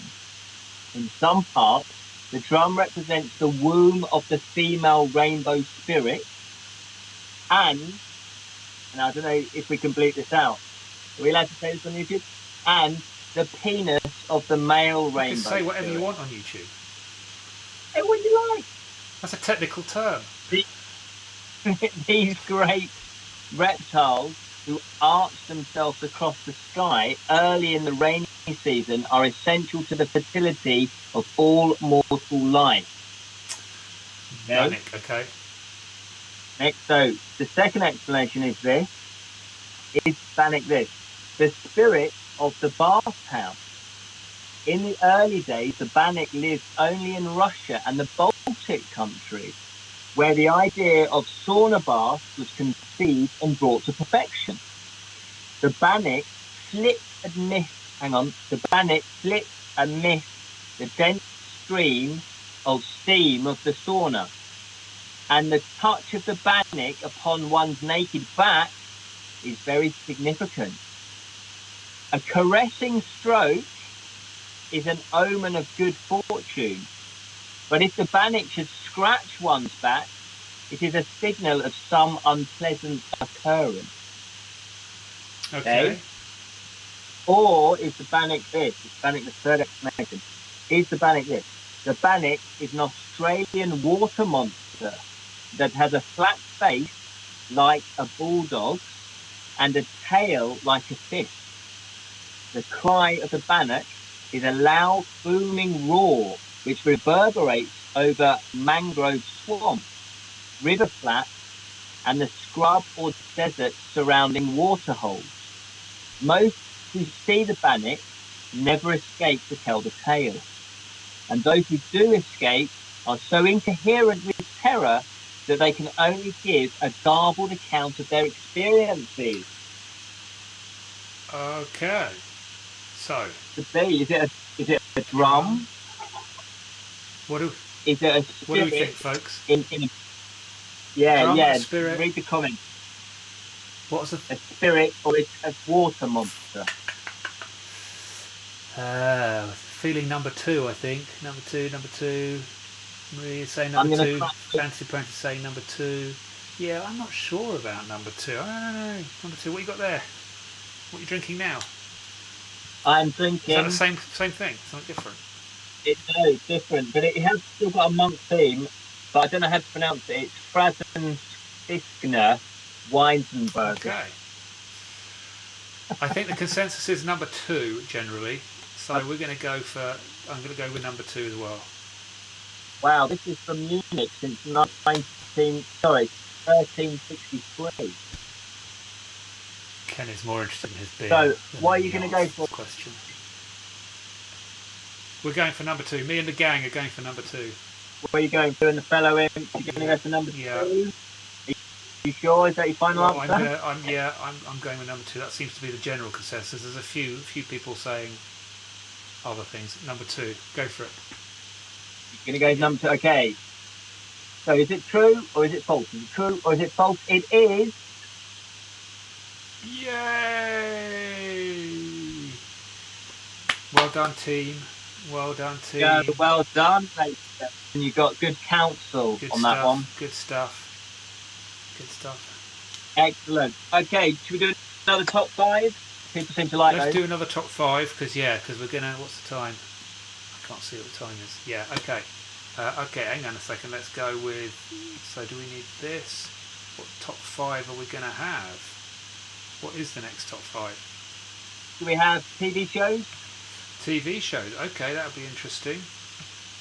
Yeah. Okay. Go. Top 5 fantasy TV. Top 5 fantasy TV shows. You're just letting me do these jingles myself then, Ken, are you? Yeah. Okay. I was drinking my beer. Okay. So top 5 these TV shows. Again, it's my opinion. It's really difficult to narrow down your top 5. But I have gone in 5. Let me just put a number up. 5. Yep. Okay.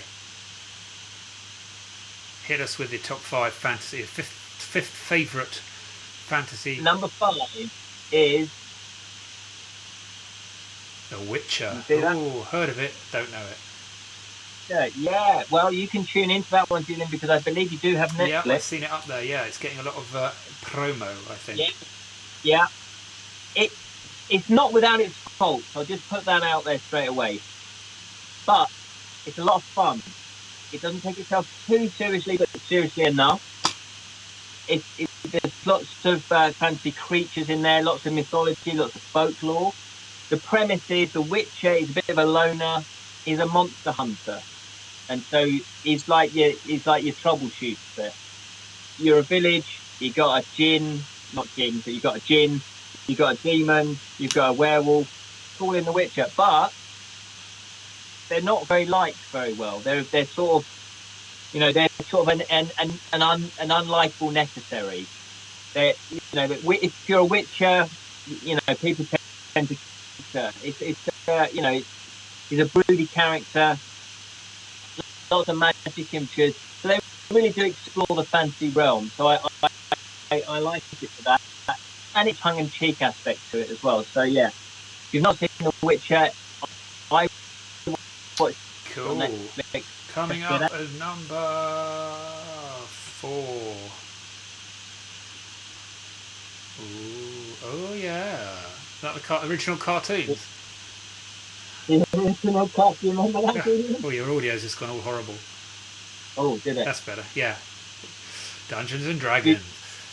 Yeah, I think I did watch them from time to time. I vaguely remember. Yeah. Dungeons and Dragons, the TV cartoon series. I believe that 1983 was when this first came out, so I was 10. Perfect age. Saturday morning. I think it was Saturday morning. I got the memory. Honestly, I loved it. I loved the beginning opening thing. It was a very clever opening sequence. Oh, Dungeons and Dragons ride. They're in a theme park set in modern day. They get in. That's the portal. They go through the day. Somehow they're in this realm of Dungeons and Dragons, and they've all been transformed into different characters, different archetypes, different, like a warrior and is it a warrior? I can't remember now. A magician and a ranger, and What else we got? Barbarian, that's it. Barbarian. Oh yeah, warrior, magician, acrobat. I think is one of them. And I think one's a thief. And you get a little unicorn, a little uni. Everyone remembers uni. Absolutely beautiful. Really captures what playing the game of Dungeons and Dragons is about. It's about you exploring the realms, not necessarily a fantasy, but it's Dungeons and Dragons realm. You have the baddie. What was his name? I can't remember now. Benga, was that his name? I think that was his name. Absolutely brilliant. And it was pace, and I've been watching them recently as well. We did review Bottled Imp. Check that out, please. And brilliant. I wish they would, because I don't think I've seen any of the live action films that they made. It would be good if they finally made a brilliant Dungeons and Dragons film, like a live action film. But yeah. This is the best basis for anyone capturing spirit. Odd that they've not done that, isn't it? It is weird, yeah. Number 3. Number 3. I don't know if you've seen this yet, Julian. It's Dark Materials. Is that the recent TV thing that was on? Yeah. I did. Yeah, Zara and I watched that. We liked that a lot. That was very good. First season of that. It was really good. Yeah, it was the BBC. Yeah, very well done. Those animals. Yeah. Yeah, I mean the special effects are amazing, but again, the book does focus on the characters. It translates well. I don't know if you saw the film. They did the Golden Compass. I don't think I've ever watched them in their entirety. I've not watched them all. Yeah, well, the film with Daniel Craig actually is in that one. What they did with the film, unfortunately, is they took a lot of the religious aspects out of it. Right. And that's the heart and soul of the actual book. The BBC didn't shy away from that. They put that in. They kept it in. And that's why it works, because you've got all that layer to it as well. Really good. If you've not checked it out, it's by the BBC. You start until series 1. I'm assuming they're going to do the next book. Hopefully they continue it, because it got interesting, didn't it? Yeah. So, number 2. Coming up now. 2. Here we go. The Storyteller. Yes, you're a fan of The Storyteller, aren't you? I'm a fan of The Storyteller. You remember them, do you? The little dog, the Muppet, the little dog, and who was playing Storyteller? John Hurt, of course. Hurt. Yeah. Fabulous, John Hurt. The Storyteller really had a powerful impact on me as a kid. I watched it. I was bang right age for it. Absolutely loved it. There's folklore stories that already pre-exist, from Germany and Norway. That's those sort of countries. Very historic countries. Beautiful stories, charm. Actually written by Angela Mangella. Is that how you pronounce his name? He wrote them, and he went on to direct the English Patient. So it's a great pedigree. Really charming. If you're learning to write fantasy, watch those. It's a masterclass in storytelling and characterization. Absolutely beautiful. Bye, Robert. Robert's off. Bye, Robert. Thanks for joining us. Bye, Robert. Thanks for watching. You're going to miss number 1 of the Ken's famous favourite TV fantasy things. You're leaving at number 2. It's an odd time to leave, because here is number 1. And number 1, I don't think it's going to be a surprise. It's of course, Game of Thrones. Game of Thrones. Of course it is. Yeah. Game of Thrones. It's number 1. Blew my mind. I was doing a short film, actually, a fantasy short film. One of the few films that I did when I was doing acting, kind of, properly type thing, and actually auditioning things. I don't really do that now, but did a short film that was loosely based on Skyrim. Got chatting to the director. He said, "Oh, you must have watched Game of Thrones." I went, "No, what's that?" He went, "Oh my God, you've not watched Game of Thrones." And they hadn't done many series at that point. Series 1, fell in love with it, and then went right up to the moment, and obviously the Sterling 5. Devoured the book, then watched Series 2, watched Series 3, watched Series 4. Interesting what they did with Series 8, the last series. The less said about that, the better, really. But we didn't do a review of that. We did the Game of Thrones.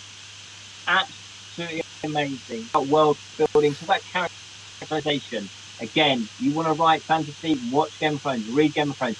Characterization, story, imagination, fantasy, magic. Little dragon thing. Amazing. Game of Thrones. It's got Sean Bean in it. You can't ask more from that, can you? I'm not sure how I feel about Sean Bean. Anyway, super. What are the comments? I think they're generally enjoying your choices.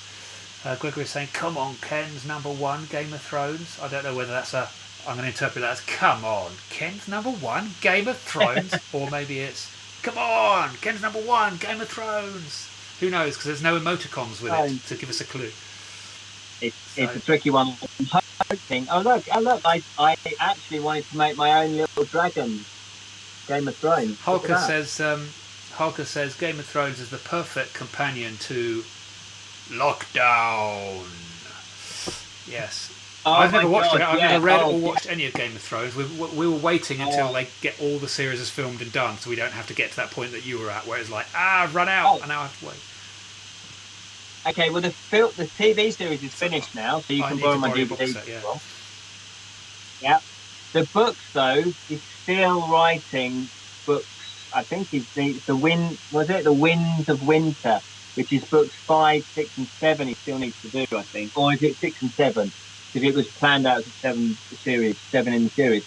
But yeah, they're big books. They're about 1,000 pages long, and they're really complex. I won't be reading those, but I would like to know what all the fuss is about and watch the TV stuff. But there's so much good stuff out there. We're currently, God knows, we're watching numerous things. I've just finished.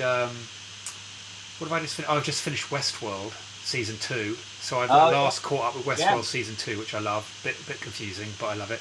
So now I've finished that. I've now got to decide whether I go back into The Walking Dead or I start. No, I'm going to start Picard, which I'm really looking forward to. Oh, so I don't want to hear anything about it. I'm going to start that. Okay. I'm going to start that now.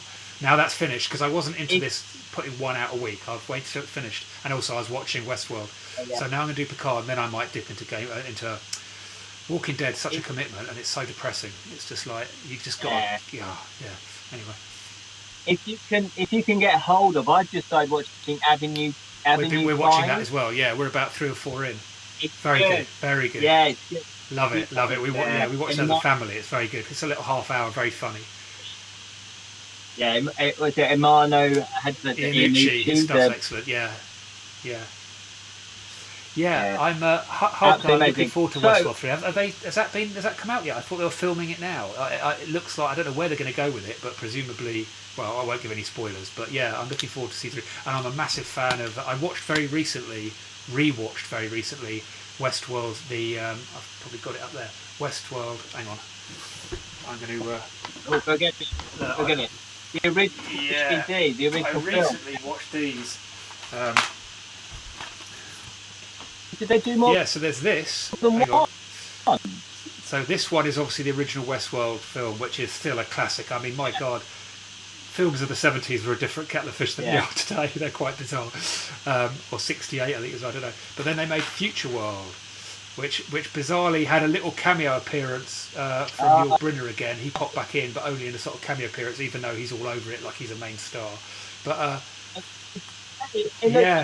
because he was the sort of main man in this, wasn't he? So revisiting these was wonderful, because I loved these as a kid. And so Westworld, the TV series, I've been meaning to watch for a long time, and got round to watching them.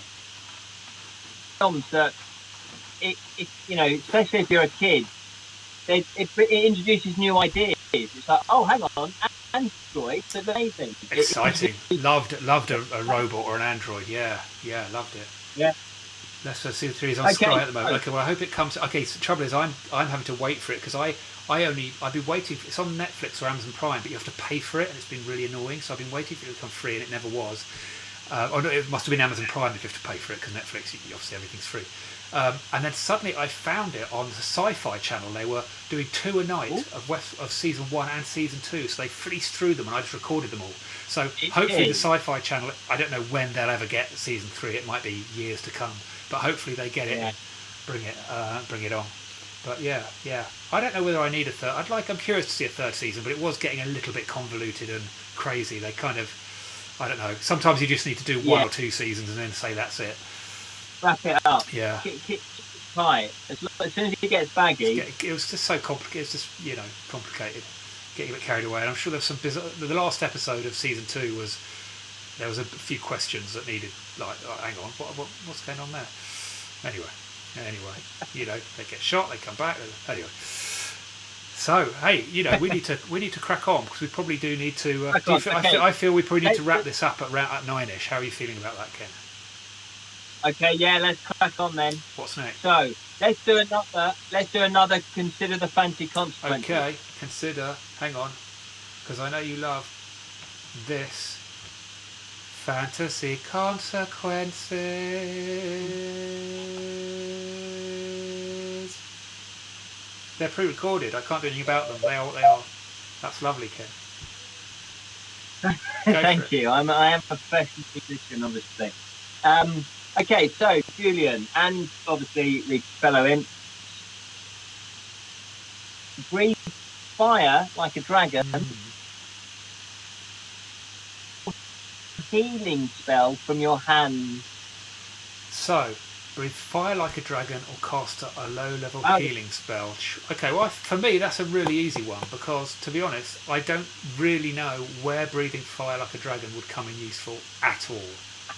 I mean, when am I going to need to do that? That's just freaky. It's going to freak people out. It's going to cause... Have you not seen the John Lewis advert? That little dragon, Edgar, has all sorts of problems.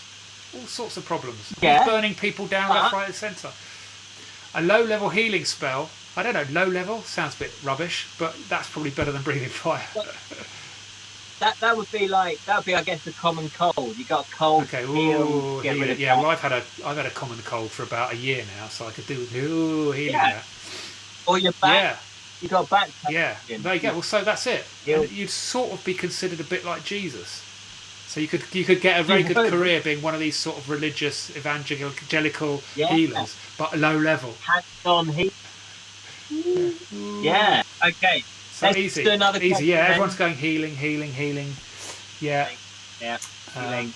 Well, I just thought that it'd be quite cool because if you've got a gas cooker and you needed to start it and you didn't have any matches, then you could. That's why they invented the Zippo or the match. You just got to go and buy some matches. But if you ran out, I just think no. Or no. Or if you can't, if you're going on a. It was rubbish. Move on. Stop trying to sell the breathing fire. No one's buying it. Let's go to some comments because this is a live show after all. Okay, read some comments. So Jamira, as I'm going to call Jamira23, I'm going to stick with that. I'm going to own the fact that it is Jamira. I think it is now.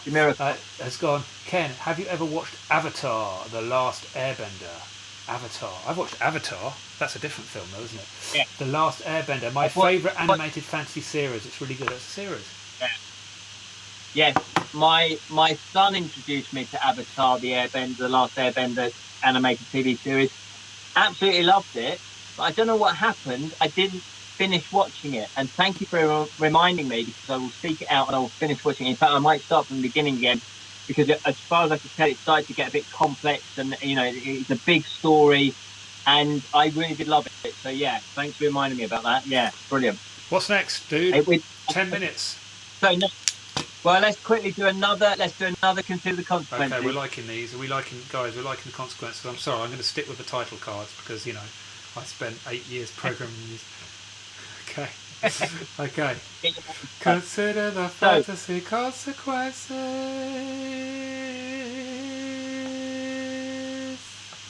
Back to us. Ken, you've got to play that while the thing's happening. I know, but I just remembered and then it was too late. Would you rather be an unknown fantasy adventurer or a famous fantasy villain? An unknown fantasy adventurer or a famous fantasy villain? Is fame important to you, I guess? I mean, I'm taking this question as if I was those things in where I live in today's time, like now, just here. I don't know whether I'm supposed to be those things in a fantasy world, or just like now. Right now, like if I get up tomorrow and I go out and this whole Corona thing isn't happening, do I want to be a fantasy villain or a fantasy adventurer? you'd never have to pay for toilet roll again if you're a famous Well, fancy maybe villain. not. I don't really know. I don't think I really want to be a fancy villain, to be honest with you. I don't know. Yeah. The famous fantasy adventurer means you're going to have a lot of fun and excitement in your life. So that's, I think, probably the adventurer.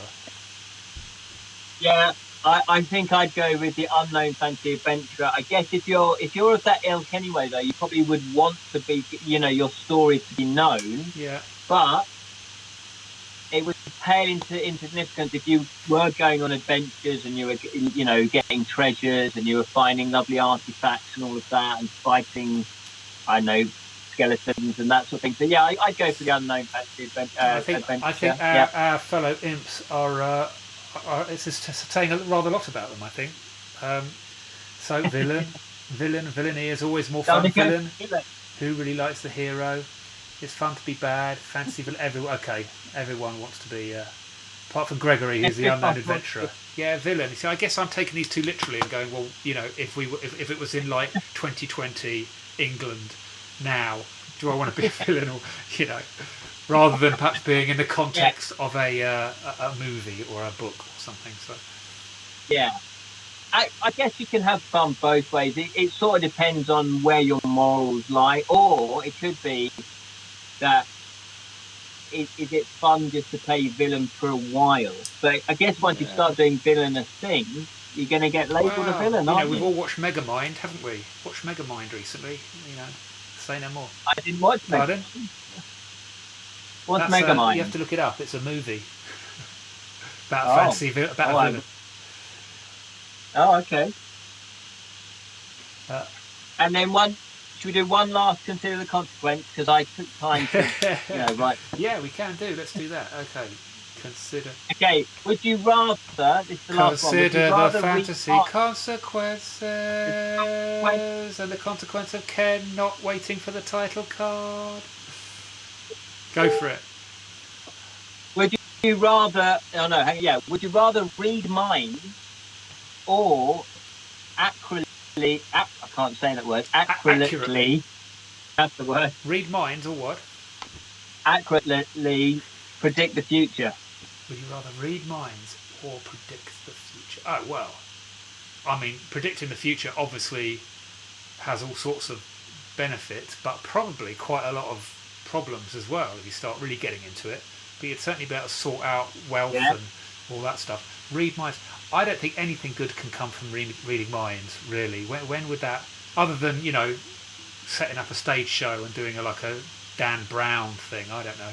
Oh. Reading minds. When would reading minds really not just cause nothing but problems? I think predicting but then when would predicting the future cause problems? That could be also problematic. It's a tricky one. Probably predicting the future.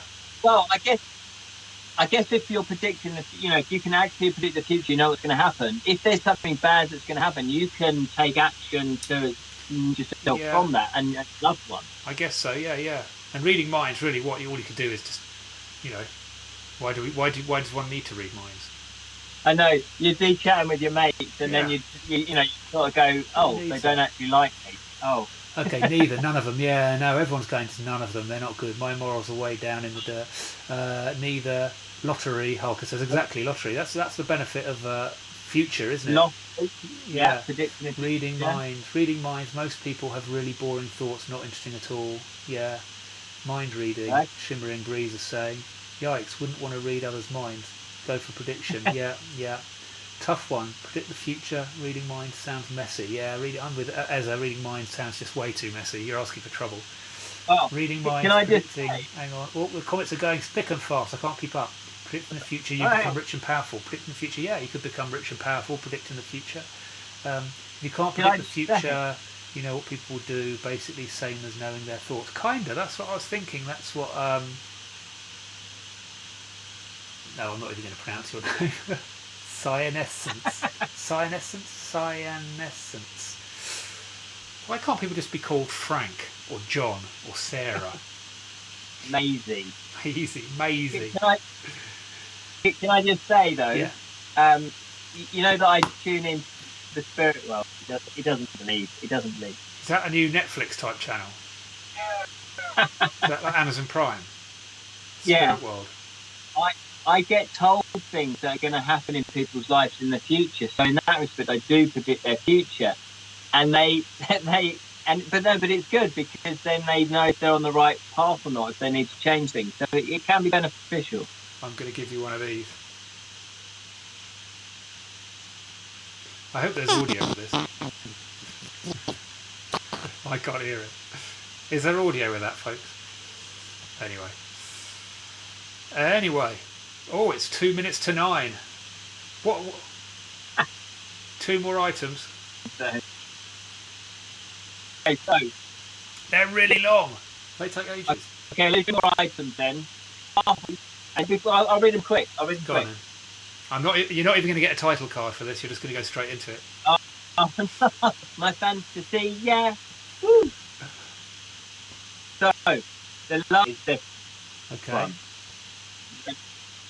Ready? Yeah. Calvitis. Well, I know what that is straight away. And you need to go and see the doctor. Oh, sorry, hang on a minute. I've got to turn something off. This is just going crazy. Why is that still going? No, did that still do it? Oh, the technical side of things is just... Try out then. So, I might have... Nothing. I think that might have gone a bit... That pop-up might have kept going. Anyway, okay. Calvitis. Okay. Calvitis. So, is Calvitis, if that's how you pronounce it, is it this, the first explanation, a handsome but conceited young man who fell in love with the mountain nymph Echo?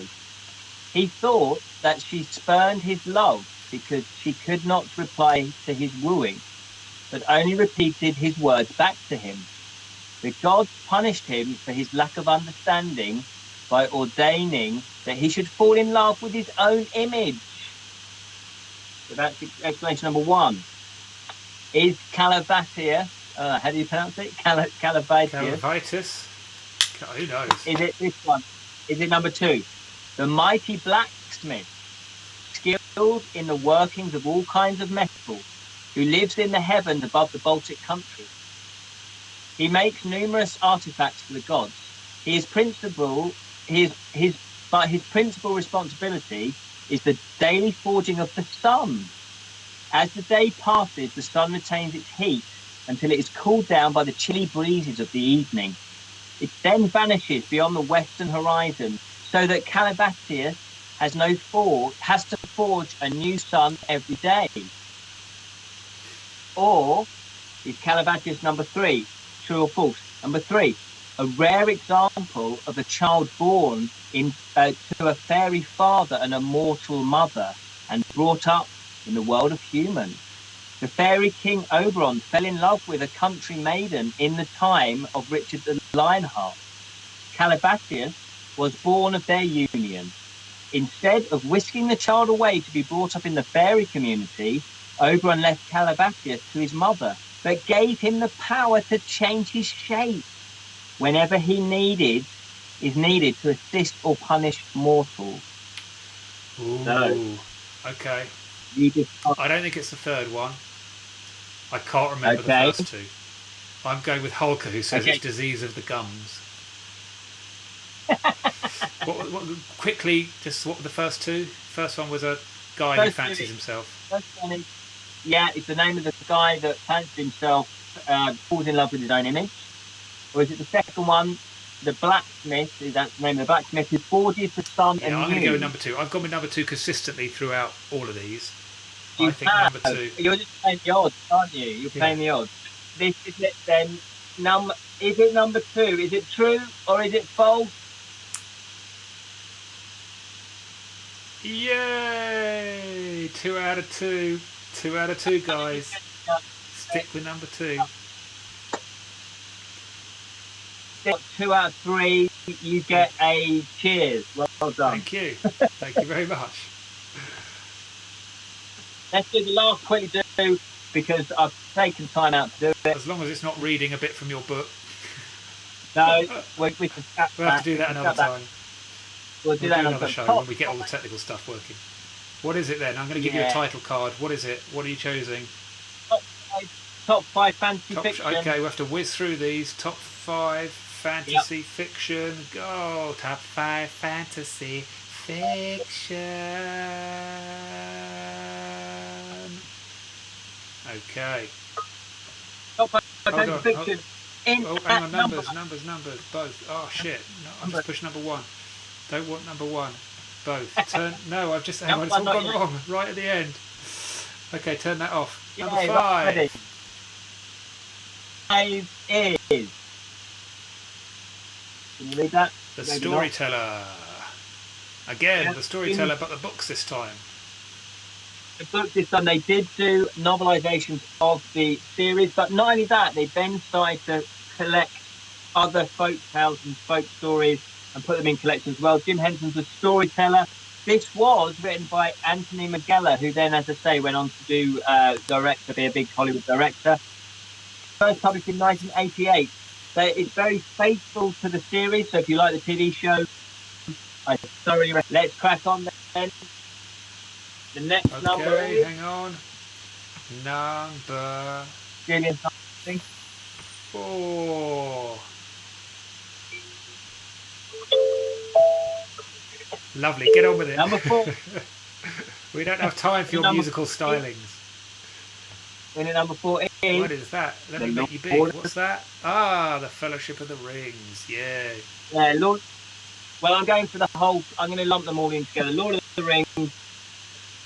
They are good. Obviously, they're classics. They had a massive influence on fantasy. If they were going to... If he, goes into publishing now, I think there would be lots of editing going on. But on the whole, very enjoyable. A massive sprawling story, beautiful characterization, and lovely nature. Oh, number 3.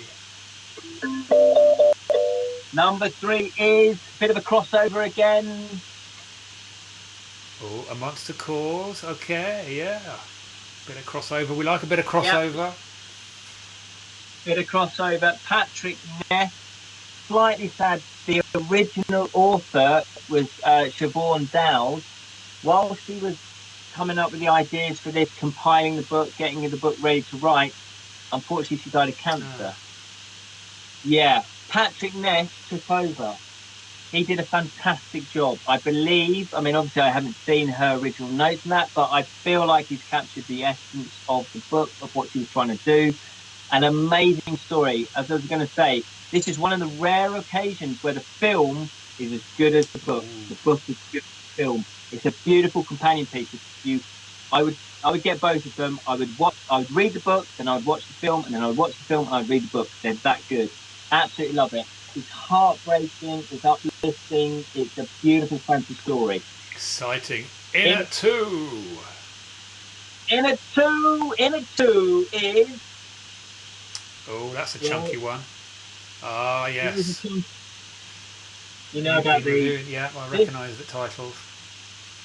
Yeah, exactly. So this is book 4, though, because I couldn't find... So going through these top 5s, I've realised some of my books and DVDs are missing.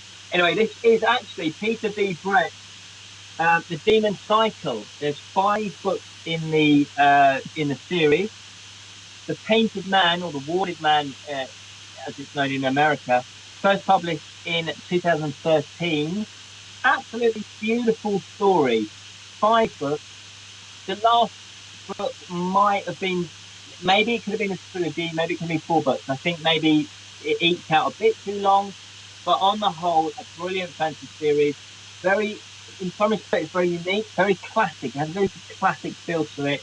I thoroughly enjoyed it. It's basically about these demons, the world that it's created. It's like a medieval fantasy world. Demons come out at night, humans have to go and hide. They're in lockdown, so I guess it's kind of relevant. But there are these defensive wards that they create where the demons can't get past. So you have got some sort of protection.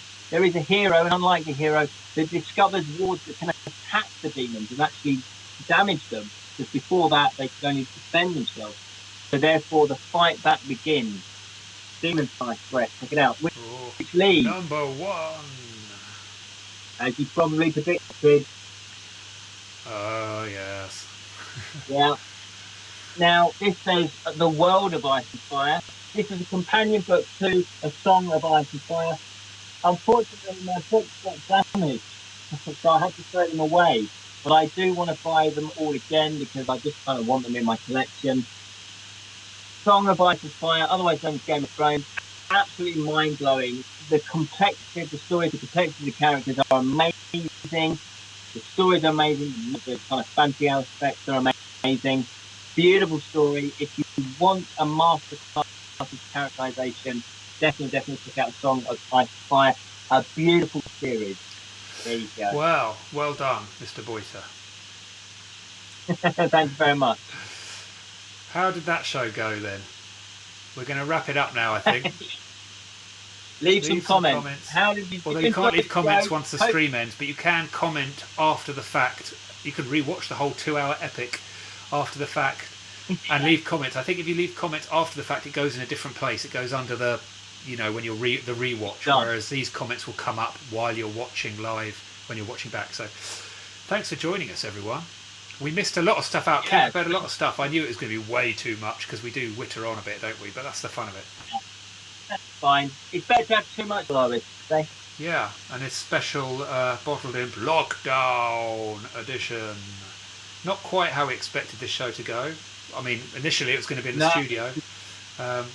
Yeah, we planned this all of this coronavirus. So it was going to be a long one, which we'll bump. We'll do that because we planned off. Especially we filmed some stuff for that show as well. So we will do that show when all this blows over and we know what's going on. We'll set another time for that. But this hasn't been too bad. I mean, I'm a bit annoyed in the red square around my nose, but what can you do? That's all right. Maybe you should adopt that as makeup now. Just put it on when you go out. Yeah, that is part of my tattoo I've got. Yeah, exactly. The mark of the devil. So I don't know about you, but I'm hungry. I've got to get some dinner. I know. I don't had dinner. I've just had some hot cross buns. Hot cross buns and 2 bottles of beer. Yeah, that's true.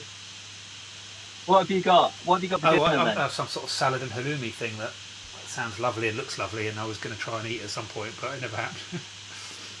Well, you'll be proud of me because I've got veggie bolognese. Lovely. Sounds good. Is it all cooked and ready and waiting? It's all cooked. Just need to sort of heat up a little bit. Yeah. Lovely. Well, thanks again, everyone, for watching. Yeah. Thank you. Posted. We may do another one of these at some point if this thing lasts for another few weeks. Maybe we'll just do another one and we try and iron out these problems. Do part 2. I'm up for that. If it all depends whether Zara might be taking up the whole downstairs. Yeah. All right then. So thank you so much for watching. Remember to keep it unreal, especially if you're in lockdown. Hang on, I've got to go back. I don't say lockdown. I've got to go back to a different button. Lockdown. Now I've got to go to this. Goodbye.